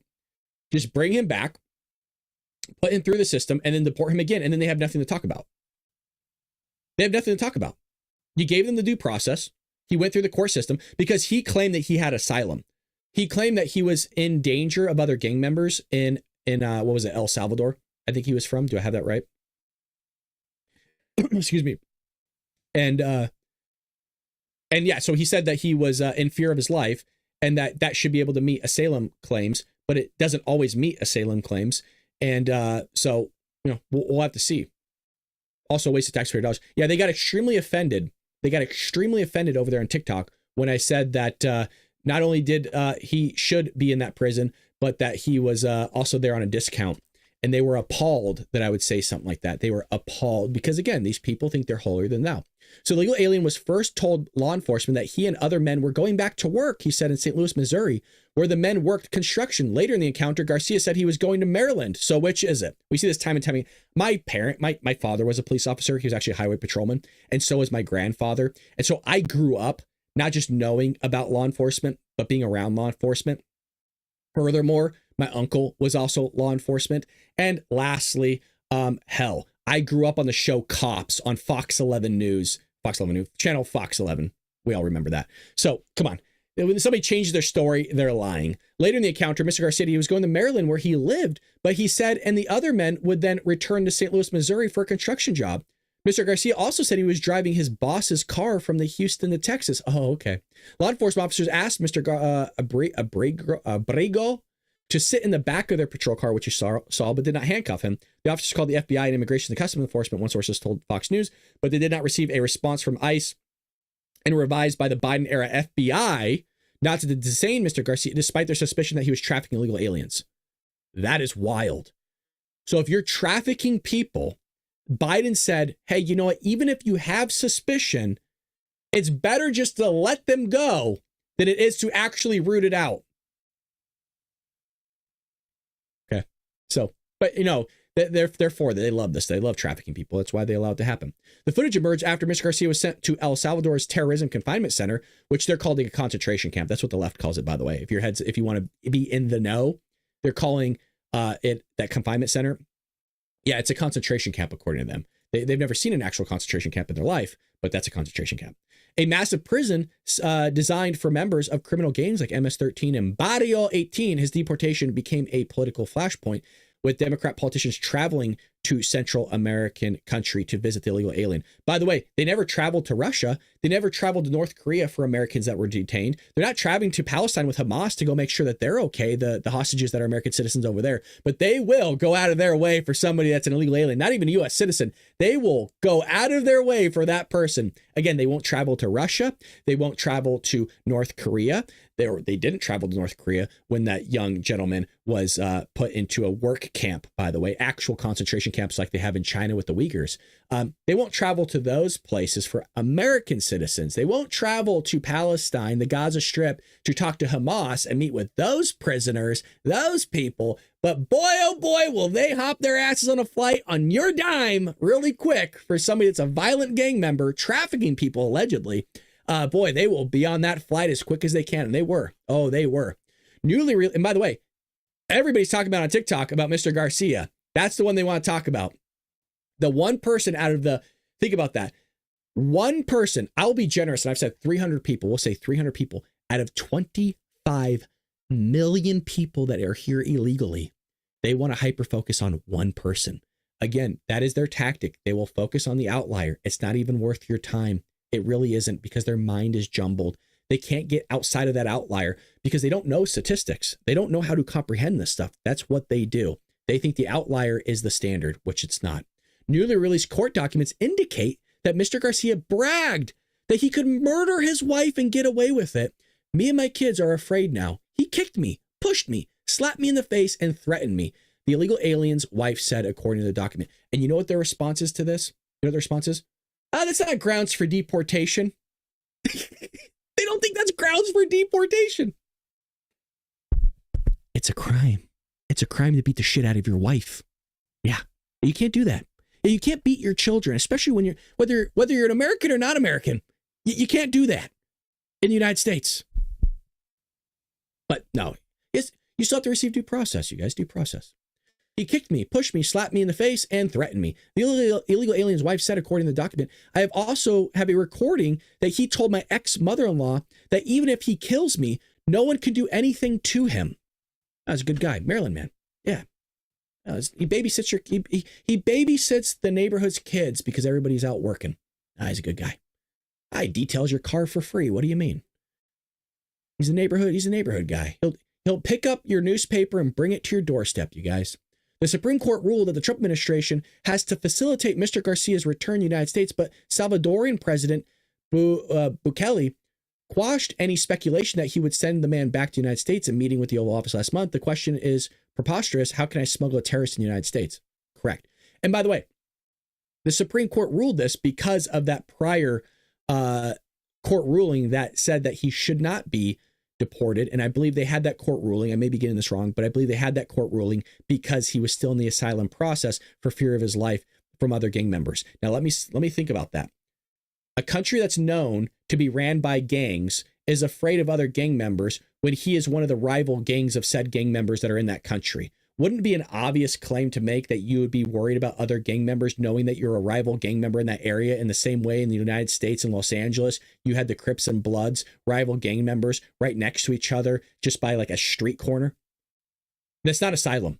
But, you know, again, I think Trump should bring him back, give him the court, deport him, bring him back. He's a terrorist. Cool. Bye. See you later. And then you quash it. And by the way, let's just pretend of saying, hey, you know what? They're not going to deport the guy. Give him due process while he's in another country. Technically, you're not supposed to do that. But, you know, technically, you're not supposed to do a lot of things. Look at what Joe Biden did. Technically, you're not supposed to allow an invasion to happen in your own country that you live in, by the way, that you supposedly, allegedly support. Well, you shouldn't allow that to happen, but he still did. Yeah, you probably shouldn't pump the economy full of trillions of dollars because you're going to lead to inflation and drive the cost of everything to go up while the economy goes down. And, well, he did it anyway. So it's funny how all of a sudden, you know, when Trump does all these things, it's Trump bad, Trump no good. And you want to know how brain dead a lot of these people are? They always think because graph go up, right? Graph go up. Graph mean good. Economy mean good. Just because a graph goes up in the stock market does not mean the economy is doing bad, by the way. Does not mean the economy is doing bad. And by the way, I had the conversation with the left yesterday, and I stumped them. They didn't know what to do when it came towards of, hey, well, you know, don't we already know that based on the yield curve that we were already going to go into a recession in the beginning or middle of 2022? Mind you, I did cover it on the channel here. I said, even if Donald Trump or whoever goes into office, we might go into recession regardless because the yield curve has pretty much always perfectly predicted, other than 2 times whenever we've gone into a recession. And I said, there's a strong case to be made. Mind you, I'm talking to a guy that did like stocks and in the debate, did it for like 30 something years. And I said, isn't there a case to be made that we were already headed into a recession? And that was the reason why in 2022, somewhere around that time, I think Joe Biden and his administration woke up to the fact that we're effed after all that spending and that fictitious production that we were producing to increase GDP, that we were going to go into recession. And that's why he wanted to pump out that infrastructure bill to slow that process and maybe avoid it altogether. And he agreed by that point that I made. And I said, well, isn't that the case then why Donald Trump is trying to work these negotiations with other countries to increase our GDP here, to stop that possibility of a recession from actually happening? And that if we can bring that production back here, at least start it and renegotiate some of these trade deals, that not only would that produce production here in the United States, but would also allow money to come in here so we can offset that recession. And by the way, it still might not be good enough. He said, yeah, that's a plan. Okay, exactly. But I want to point this again. Nobody knows how these tariffs are going to work out. I'm not even sure if Trump knows, and I don't think he does, because there's so many variables in this equation that we're not exactly sure how it's going to work out. Let's go to the chat a little bit. Enough of me rambling here. Jeff says, unbelievable. Concentration camp is the Holocaust. Don't worry. He's a great husband and father. Yeah. He should have been deported back to El Salvador regardless, and his life was in danger. Why would his life be in danger? Ding, ding, ding, ding. He's part of the MS-13. It's obvious. I understood that he could be deported, but not to El Salvador. I looked into that. I looked into like there's something. Yeah, he could have been deported somewhere else, and just not to that specific area. Since Garcia is in Setcot now, he's among other MS-13 members. He should be safe. I believe he's in actually a different section of the prison that they've opened up for Donald Trump's deportees. I think a recession is possible depending on tariff negotiations, but if we settle them, it should help. I agree there. And I said this before, it is possible to go into a recession, and this would have been something that was called out even before Donald Trump took office, meaning this would be Joe Biden's fault. And I hate to be one of those people that give that type of commentary. That's not a biased thing. If you look at the yield curve, you can actually see the date in which we started to decline and this date that people were saying, hey, we're probably going to go into a recession no matter what because of this. And I think the Biden administration caught that. They weren't willing to admit it. And I think that's why they wanted to do that massive spending bill, that massive infrastructure bill that would hopefully help curb that yield curve and restructure that yield curve, meaning flip it or find the opposite of. Even though Biden destroyed our GDP, we still have a greatest GDP per capita in the world. That is correct, but they don't want to look at the data. They would rather just look at their emotions and their feelings because orange bad man bad. And that's what MetaMouth says, the catastrophe of the liberals in orange man bad. Sad for you. It's hard to lose a loved cat. Oh, I'm sorry if somebody lost their cat. That's terrible. There's a reason why I won't get cats. I grew up with animals. I had my cat for 18 years. We had 4 cats at a time. that devastated me to the point where I still, even over a decade later, have not gotten another one. I've had to put way too many animals down with my father. It's terrible. Inside of every libtard is a patriotic American just dying to get out. There is truth to that. So sad that that think your dog is gone. Oh, I'm sorry, man, there's so much animal death in here. That's terrible. What's going on, Duke? Let's see who else is in here. Mark says Obama and Biden should be ashamed letting these illegals into our country. But no, it's Trump's fault. That's the thing. Again, you can pinpoint who caused the problem, and I did so, and that's when I got banned. You can pinpoint the problem of who caused this. They don't think it was Biden's fault. They don't think it was Barack Obama's fault. You have to understand these people's mindset. It's crazy. They fully believe that everything is Donald Trump's fault. And that's why I think it's important for me to jump into these lives on the Bald Brad Show itself. And so that you guys cannot just, so it's not just my words that you're hearing. So it's not like me just saying, oh, well, it's this. I could bring you the receipts so we can hear it from the horse's mouth themselves. And you will hear some astonishing things. And all you have to do, by the way, is ask questions. You just have to raise awareness of, well, aren't they illegal? Yeah, but due process. Okay, well, where was the due process for them coming here illegal in the first place, but should have been turned around because everybody could seek asylum? You could say stuff to the skies. So we should just fund all this stuff. Shouldn't there be a process of getting them removed illegally if they're a terrorist or violent criminal and all these things? By the way, there is. Trump's using it and they still don't like it. No, those people should still have a court hearing and all these things. Yeah. It's disingenuous. It's disingenuous is what it is. Oh, due process, due process. Yeah. So we have to make sure, and by the way, we should. I'm just saying, it's just funny how we always have to make sure that we're the law-abiding people, but not the people that are coming here illegally. So we have to follow laws, but screw everybody else that doesn't. Yeah, yeah. I mean, it's the same thing for the Second Amendment, right? We got to make sure that we follow laws, as we should. We're law-abiding people. But those people that are getting the guns illegally, they don't have to follow laws. Screw them. Yeah, yeah. And by the way, we'll make sure they get their court hearing and all these things. And as, again, should happen. It's just funny how that always works out, right? It's making sure that people that didn't commit any crimes, people that didn't do anything wrong, make sure that they're making sure that all their T's are crossed and all their I's are dotted. But the people that are actually committing the crimes, well, we're not, well, you know, there's some reason why they committed the crime, right? That was racism or slavery or the Klan or Republicans or Donald Trump or the climate change, you know, drought, that they couldn't get work. There's always some sort of reason as to why they did the illegal thing that they did, and that we should listen to that illegal thing that they did, or at least the reason for it, and that we should have some sort of empathy and make sure that we give them due process. And even when we give them due process, the real narrative is the fact that we should never deport them or get rid of them regardless of whatever they did, and that if they committed a crime, we should still keep them here and that we should pay for it with exorbitant amount of money going into that, and that we should rely and pay on not just our government for keeping that person alive and here, but we should also just continue to pay out our ass for all this stuff. And when you say that, right, you don't have empathy. You're a terrible person. You're a bigot. And then they start name calling you is what you'll find. I'm going to go ahead and let you youngsters go. I got to let my phone charge. You have a good day. Hey, thank you, Matt. Join our morning podcast if you haven't already. Join our chat in there. We'd love to have you. I'm cooking pancakes right now. I'm listening. What kind of pancakes you making, HK? You putting something into it or just plain? What's hilarious is the progressive left suddenly cares about the law. I know, right? But again, oh, so they care about a lot of things suddenly. Now all of a sudden they care about the economy. Now for them, tariffs is a new thing. Joe Biden did tariffs, not a peep from the tariffs on China. All of a sudden they want to talk about it. It's the wildest thing you will see in your entire life. They are so up in arms over all this stuff. It's really, really head spinning. Let's see what else is in the news. Let's see what's kind of breaking right now in the news out there. And hopefully having a good time. Again, I was kind of just bored today. I was like, let's just do a live. I've been going live on TikTok all day, jumping into people, just hearing their crap, arguing with them. And let's kind of see what's going on in the news. One thing they were also stating was they think California is doing great because Gavin Newsom has a high amount of imports coming in. So let me get this straight. You have a port, okay, that was already built. The thing was already here before the dude was even born. And you're going to give him credit for something he had no involvement in. Well, California's doing great because the ports are receiving a lot of stuff through the port. Okay. So was it when there was a Republican governor? That doesn't mean anything to me. And by the way, that actually makes things worse, right? The fact that if you have all this money coming in because of the ports that are there, why are you in a deficit? I mean, that was actually one of the things you have control over. He doesn't really have control over the ports. I mean, he does at the end of the day because he's a governor, right? He could do something.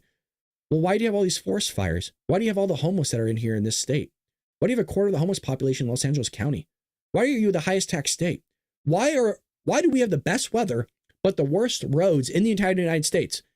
Why do we have all of that? Why is it you can't build houses? Why is it things are so expensive here? Why is it that you can't budget properly, but you're the highest tax state in the union? How is it that you lose millions of dollars at a time? How is it you have the worst education system in the entire United States, but we're the best state? No, he's killing it. He's doing a fabulous job. Can't name a single thing he is doing to make things fabulous. He's just doing a fabulous job. No, things are fine. And so whenever I bring up all these things, oh no, well, what about this one thing he's doing good? What about this one thing? Again, hyper focusing on the outlier. Let's just give them the ports.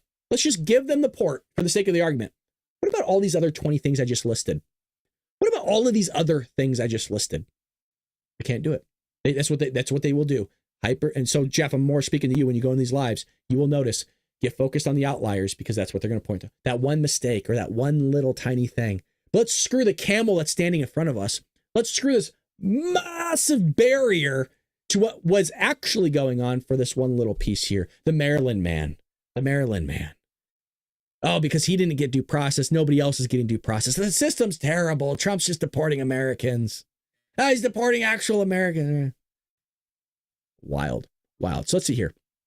We have Caitlin Clark's triumphant return to Iowa for WNBA preseason. Trump's uncertainty on upholding Constitution sparks debate. So let's look at this one. It says, during an interview on NBC's Meet the Press, President Donald Trump expressed uncertainty about his obligation to uphold the Constitution, responding with, "I don't know," when asked about due process for both citizens and non-citizens. This has sparked significant concern and debate regarding his understanding of his presidential duties. Trump deferred to his lawyers for interpretation of constitutional law, focusing instead on his campaign promise to deport individuals he labeled as threats to national security. So let's actually see what the man said. Your Secretary of State says everyone who's here, citizens and non-citizens, deserve due process. Do you agree, Mr. President? I don't know. I'm not a lawyer. I don't know. Well, the Fifth Amendment says. I don't know. It might say that, but if you're talking about that, then we'd have to have 1 million or 2 million or 3 million trials.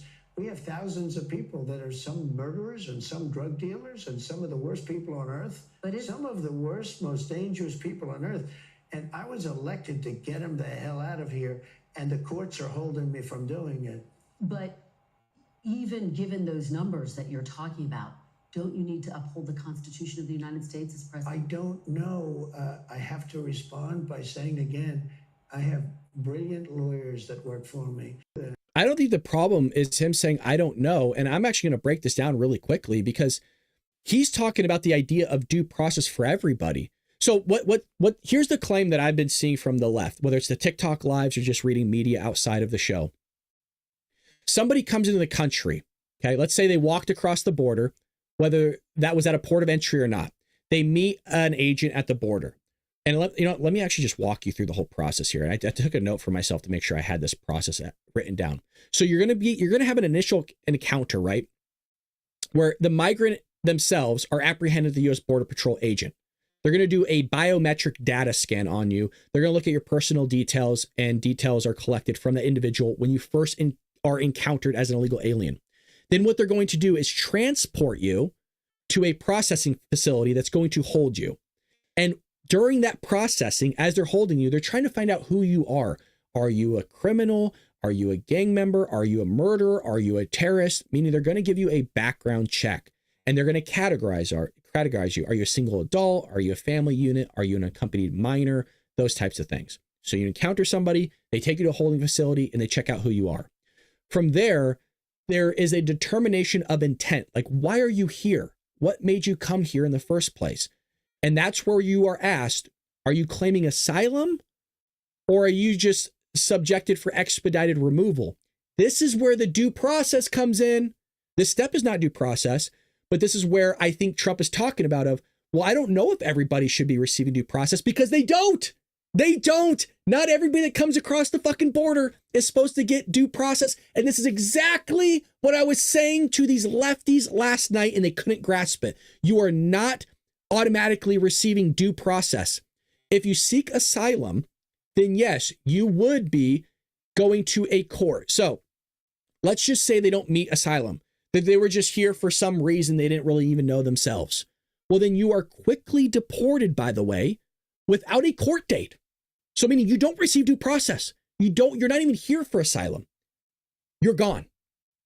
That is what Trump is talking about, in my opinion, is that he goes, I don't know if they should actually receive due process under the Constitution because there's different requirements for when you are here.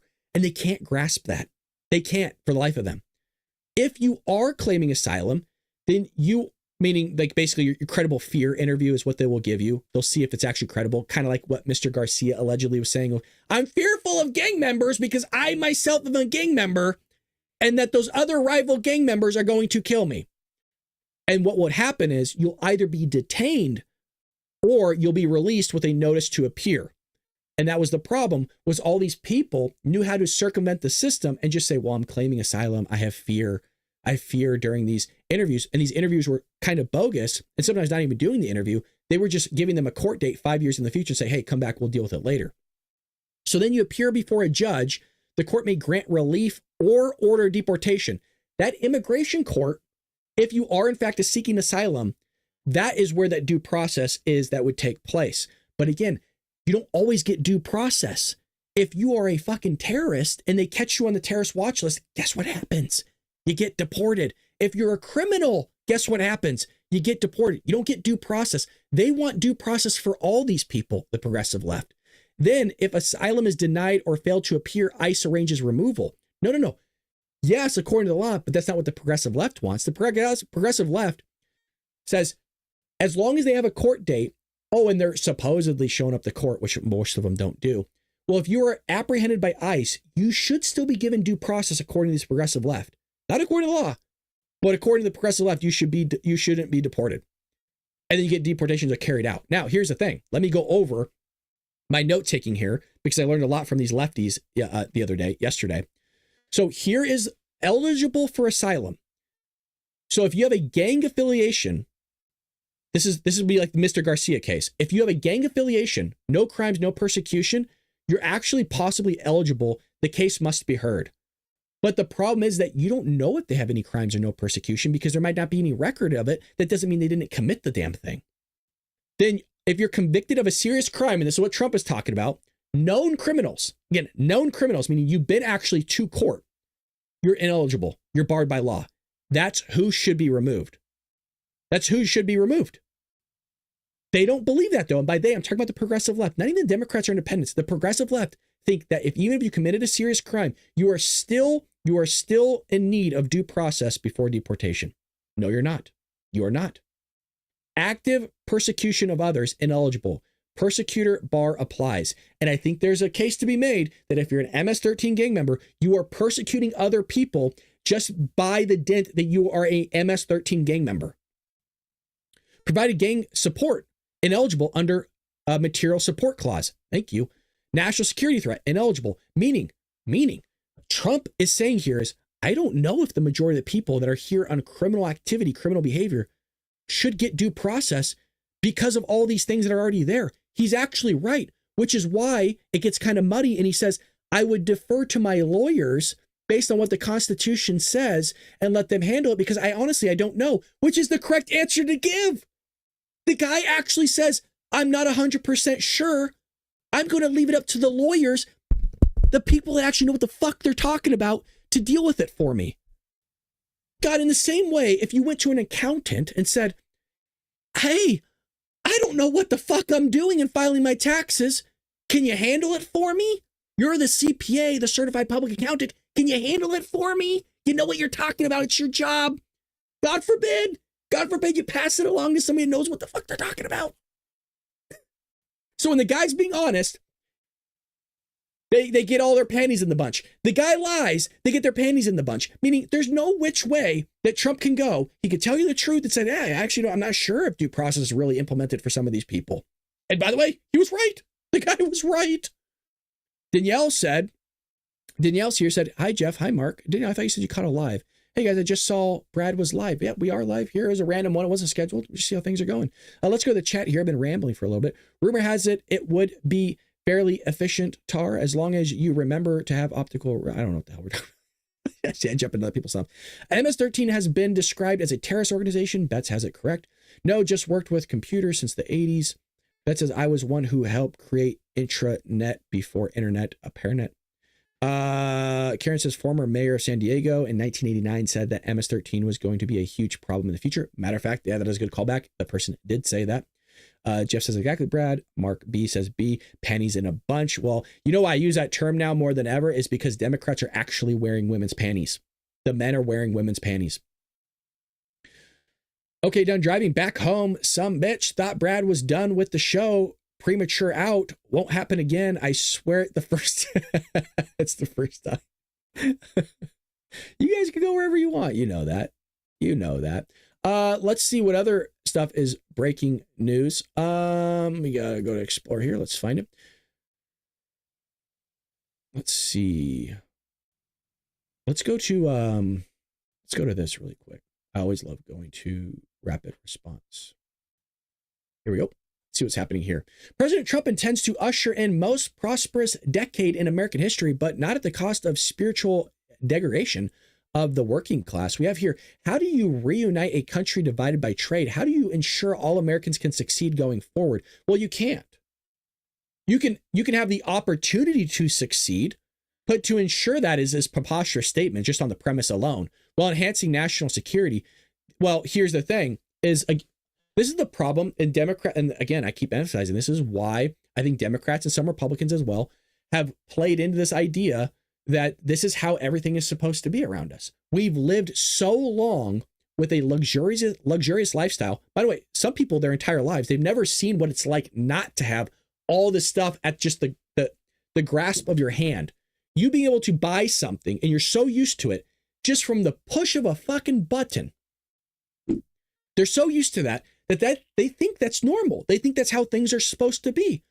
Oh, well, some kid that's 11 years old in China through the force of mining labor to get the nickel, cobalt, copper out of the earth. Oh, well, fuck that kid. I want my computer.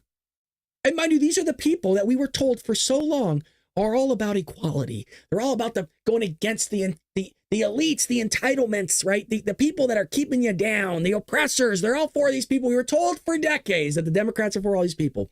But all of a sudden, you ask the question, hey, shouldn't we impose tariffs on a country that is enslaving people and has people in fucking concentration camps and uses child labor and also manipulates their currency? Shouldn't maybe we do something against them? Nope, not according to them. Fucking ass backwards thinking. These questions are at top of mind for the new administration. Our economic agenda seeks to answer them. Mr. Trump intends to usher in the most prosperous decade in American history, let's hope, but not at the cost of the spiritual degradation of the working class. The administration has charted a new course of the economy, one that strengthens both the shop floor and the trading floor. We are doing so in 3 steps. So we'll see what goes on there. I think there's truth to it, but I don't think you can never ensure that all Americans, I mean, that's a simple thing. You could offer the prosperity to all Americans, but Americans will always, in a sense, on an individual basis, shoot themselves in the foot through their own purchases that they make. And that could be put on a credit card. That could be financing a vehicle that you should never do. That could be buying a home at a rate of which you shouldn't have, that you can't afford, but you were swindled into it because you're an idiot. I mean, I don't say a total idiot. I'm talking about an idiot in that specific regard. I love how riding my bike with my red Trump hat on, some people get angry. I mean, people lose their minds, right? Do you get honks or anyone saying anything? And also be careful more, because some of these cycles will just hit you and just drive off. They'll just run you over and not care and just literally kill you and you're gone. You know what I mean? So please, like, maybe think about that a little bit. I know you want to wear a Trump hat, but these people will just kill you. I don't know what state you live in. California, they'll just come shoot you in the head. They don't care. I would be so proud to see that I've always geared my MAGA hat during the election season, and people would praise and others would call me a Nazi. Yes, I get bad looks and I don't care. I'm a bit worried about your blood pressure, Brad. I hope sharing the news isn't getting you. No, I'm not stressed out whatsoever. Now, my true, remember, the emotion that you see from me in here is for entertainment purposes mostly. Now, when I hear like little girls are being raped or killed, yeah, that gets me jacked up. But I've always said there is a level of manipulation in the show that's not my true personality, and I'm honest about it, to make the show entertaining. I think if you want to see my true self, I suppose, you should jump into those TikTok lives. You don't have to debate yourself. You can just listen to it or watch it. And you would see that I'm more of a conversationalist, and I'm more of trying to find common ground with the other side more than anything, and not actually argue with them. I have to find meaning in conversation. And if I automatically see that there's no way that we're going to be able to find common ground, I don't waste my time having a conversation with somebody, because that means they're so far gone that it's just head spinning. Whereas I'm more of I'm a Republican, but I'm a fiscal conservative. I can find common ground very easily. And I can give you a case. Those women that were saying that we should give people drugs and alcohol and give them syringes. One of them later at the end of the TikTok live said, hey, you know what? I'm actually not for giving people drugs and alcohol, but I am for giving them syringes. And I said, you know what? For the case of trying to find common ground, I will agree with that. I will agree with giving them syringes, but not drugs and alcohol. That means they have to go seek out the drugs themselves and continue to shoot up in their own manner, because then they would just share needles with one another and it'll lead to another issue. So I found common ground there with that person. I don't fully agree with it, but you got to meet in the middle somewhere, I suppose. So yeah, no, I'm not stressed out by any means. If I was stressed out, man, I would not do this. My life, the way I structure my life is to be stress-free. Meaning if there's people in my life that cause drama, I will cut you out of my life.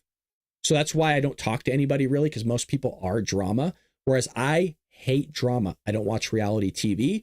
I don't like people lying. I don't like the manipulation of things. I don't feel like I'm manipulating you people. I'm giving you my honest take on things. So I will cut out. I will just stop talking to people. I don't care. I could love you. I hope you do well. I wish you well. Kind of like we saw from Jimmy Hoffa in here. He's like, oh, I'm going to unsubscribe from you. I don't like people that moderate their channel. Okay, well, fucking see you later. I wish you the best. I mean, I don't care. At the end of the day, it's my life. I have to go on with it. If you're going to cause problems for me, then I don't need you in my life. I don't want people that are going to cause problems. And I think a lot of people can take note from that. Cut people out. Fuck them.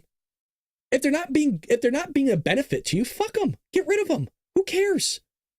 Have them go live their life. That doesn't mean you have to be a jerk to them or mean to them anyway. You just don't talk to them.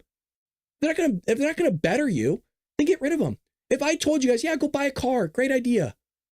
That's not benefiting. That's shooting you in the foot. I would love for you all to be a better people. Seek out Christ. Have that be your guidance. Have the Bible be your guidance. And then from there, make wise and good decisions. Not just one, not just two. Make a series of good decisions in your life. God forbid somebody promotes that. By the way, if you're a Democrat or Republican, I wish the same for you. Make good decisions. I don't think it's good to have illegal aliens here. I don't. It's a drain on the system, and it's an opportunity and leads to a probability that wouldn't otherwise have happened if they were never here in the first place. It leads to a probability of them committing a crime against you, your kid, your family, your aunt, your uncle. It doesn't matter who it is. That should never happen in the first place. You say something like that, you're a terrible person. You're a bigot. I only want people to do well. That's how my personality is. And my other personality is I actually laugh at everything. And I've been laughing in these TikTok lives, these debates quite a bit, and they don't like it. So they say something preposterous that's outlandish, right? Like Joe Biden was sane. Joe Biden was normal. That's what they said. I started laughing, and they started attacking me for laughing.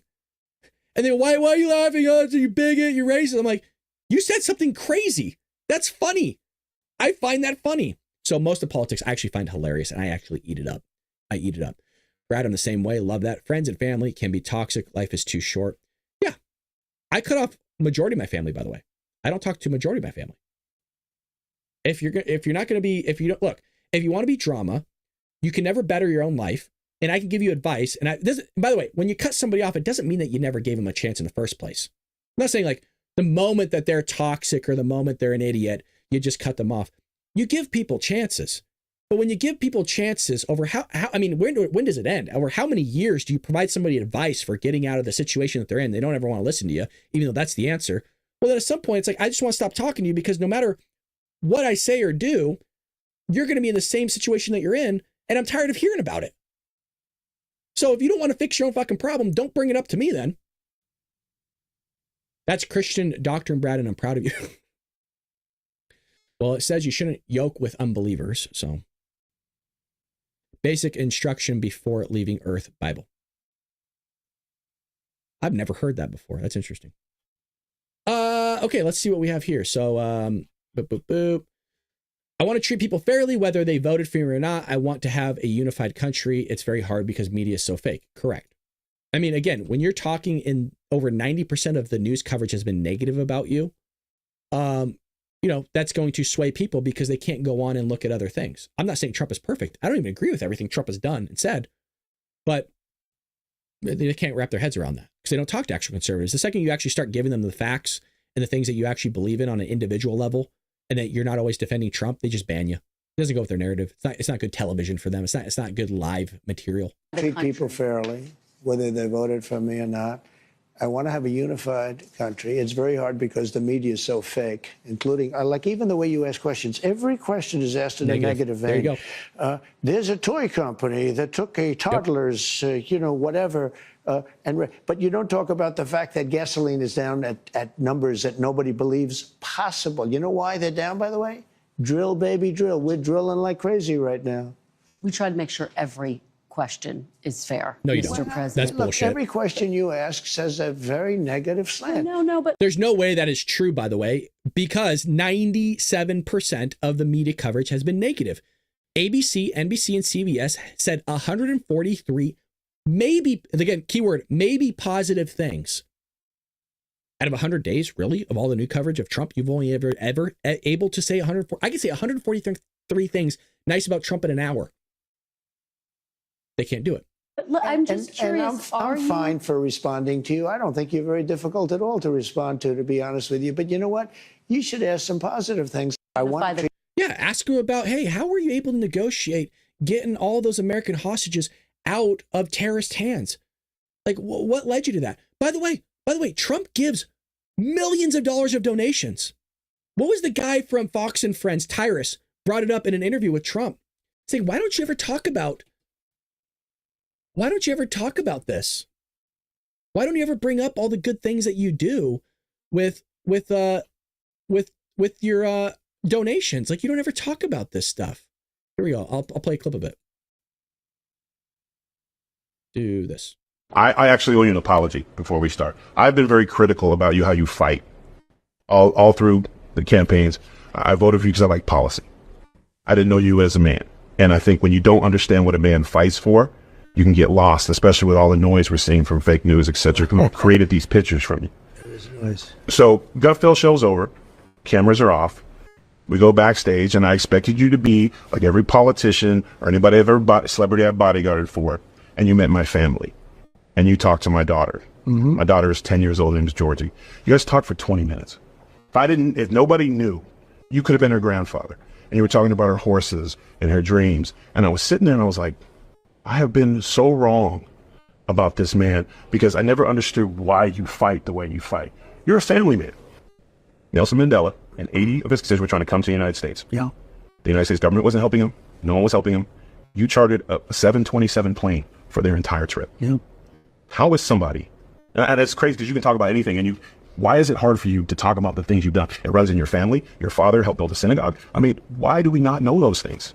It's something that I've never, I love doing it. I don't need praise for it. I don't, we all like a certain level of praise, but I've never, I just like helping people. I help a lot of people and I enjoy doing it and I never talk about it. It's nice that you bring it up. I also think it's not a narrative that the press likes talking about for me. Exactly. And that's how an interview is ran. You ask about the things that nobody else talks about or hears from. Nobody's talking about the donations this guy still makes. Nobody talks about it. Why not ask the guy? Hey, are you making contributions to anybody? We know you gave a lot of money. Hey, we know that you ran the soup kitchen for years. We recently found out about that. Why didn't you talk about that, Mr. President? I'm sure. Are there any soup kitchens that you think maybe some churches in the country might be willing to? I'm just making something up, but you understand what I mean. Is why can't you ask him anything positive? Hey, this is a good thing that you did. You found a bunch of children that were lost. Can you run us through the excitement that your administration's feeling about that accomplishment? Hey, you're actually making negotiations with some countries. Can you talk about how you feel or, what's going on in your administration with those negotiations? We would love to get some positive news out to our viewer. I, hand to God, don't understand why you just can't ask questions like that. I'm not saying they all need to be like that, but why can't you do it? Hey, Mr. President, can you lead us into your thinking about one of the ways that we can unify our country once again? Do you think maybe churches should be involved in that? Have you thought about maybe running something more on a federal scale of maybe a site that churches can go to have their congregation members maybe clean up local areas in their neighborhoods? Stuff like that. Like, I don't understand why any of this is difficult, but for some reason the media it is, and Trump called it out. He's like, all you guys do is ask native questions. And she had the balls to say, well, it's not biased. Like, we really take time thinking about these questions. Yeah, I'm sure you do. Time to make Trump look bad. That's the time you put into it. Freaking bonkers, man. Just bonkers. Believe it or not, when I got started, the military still had many of them around, and we replaced them with, looks like a certain variation of maybe firearm. I'm not sure. Love the other day when Trump told the interviewer he didn't know if they ever finished the interview. Trump is paid for a lot of amazing things, and he does not talk about it. Yeah, the guy's extremely generous, and they'd rather just slander the guy. I think they did with Jesus too. No, I'm not saying Trump's Jesus, but anybody that does things that are good, the progressive left love to beat them up for it, or not want to bring awareness to it. Trump is working for free and he donates. Yeah, I heard he's building a ballroom in the White House on his money. The guy's going to build a multi-million-dollar ballroom that I guess they've wanted in the White House for the last 100 years, and they haven't built it. The dude's building it himself with his own money, and they will still complain about it. They will still complain about Donald Trump building something with his own money in the same way he built the flagpoles in front of the White House with his own money. They will still complain about it. They will always complain. That's the thing. That's the thing you're finding. They will always complain about Trump because he's just a bad man. He has at no point America's interest at heart. It's just nothing but bad. And it's crazy. The economy's terrible. I really hope that the economy, obviously for everyone's benefit, like the market just spikes and goes crazy. I hope everything booms here so that we can just shove it in their damn faces so they have nothing to talk about. And by the way, I brought up, it was funny to the Democrats in the chat. You guys know I always say when I was a tax accountant, at no point did I ever have a Democrat come into my office. And still, by the way, it's no, you will never meet an accountant that's encountered this. You'll never have a Democrat come in and say, I want to make sure that I owe the most, I want to make sure I have the highest taxable income you could possibly create to me because I voted for higher taxes. I want my money to go to other places. I brought this up in the live and I said, why do you guys, when you go do your taxes and if you want bigger government and to pay for all these things, why is it you always ask your tax accountant for the lowest taxable income? And they couldn't say shit. And one of them goes, oh, well, I did married filing this. I'm like, why didn't you do, she goes, I do this or that. I said, why didn't you do married filing separately? Oh, well, I did it one time. Oh, okay. Why don't you do it all the time? You wanted higher taxes. You want all these welfare programs. So why? And I asked her, I was like, well, do you claim deductions? She says, yeah. I said, why? See, again, you bring it down to the individual level. Whenever you could take it down to the person and themselves on how they would do it themselves, it almost always contradicts exactly what would they do on a liberal leftist behavior. So when you say we should allow illegal aliens into the country, perfect. Let's bring it down to the individual level. Would you allow them to live in your house rent-free? A whole family. And by the way, you have to pay for their food. You have to pay for their education, their lawyer fees, their transportation, all those things. You know what the answer is? No. That's the true answer. No. Whenever you take it back down to the individual, they can't answer it. And by the way, they know that, so they will always try to navigate around outside of that. That's why debates are so hard, because they won't let you get there. Whenever you challenge them on an individual level, a personal behavioral level, it almost always goes against a progressive leftist narrative. For example, they want to jail you for hate speech. Who is the one party, I guess, well, what's the one side, the one ideology that always gives hate speech, that always gives me death threats, that always slanders me and comes attacks me? It would be used against them. But oh, not for them though. No. There is not hate speech. It's only for other people. But the moment you bring up, well, you'd be jailed too for your speech, all of a sudden it's different. Let's see if Karen, take care of that for me, please, madame. Thank you. They can write a check to 1600 Pennsylvania Avenue if they want to give their money to the government. Not hard. Yeah, but they won't.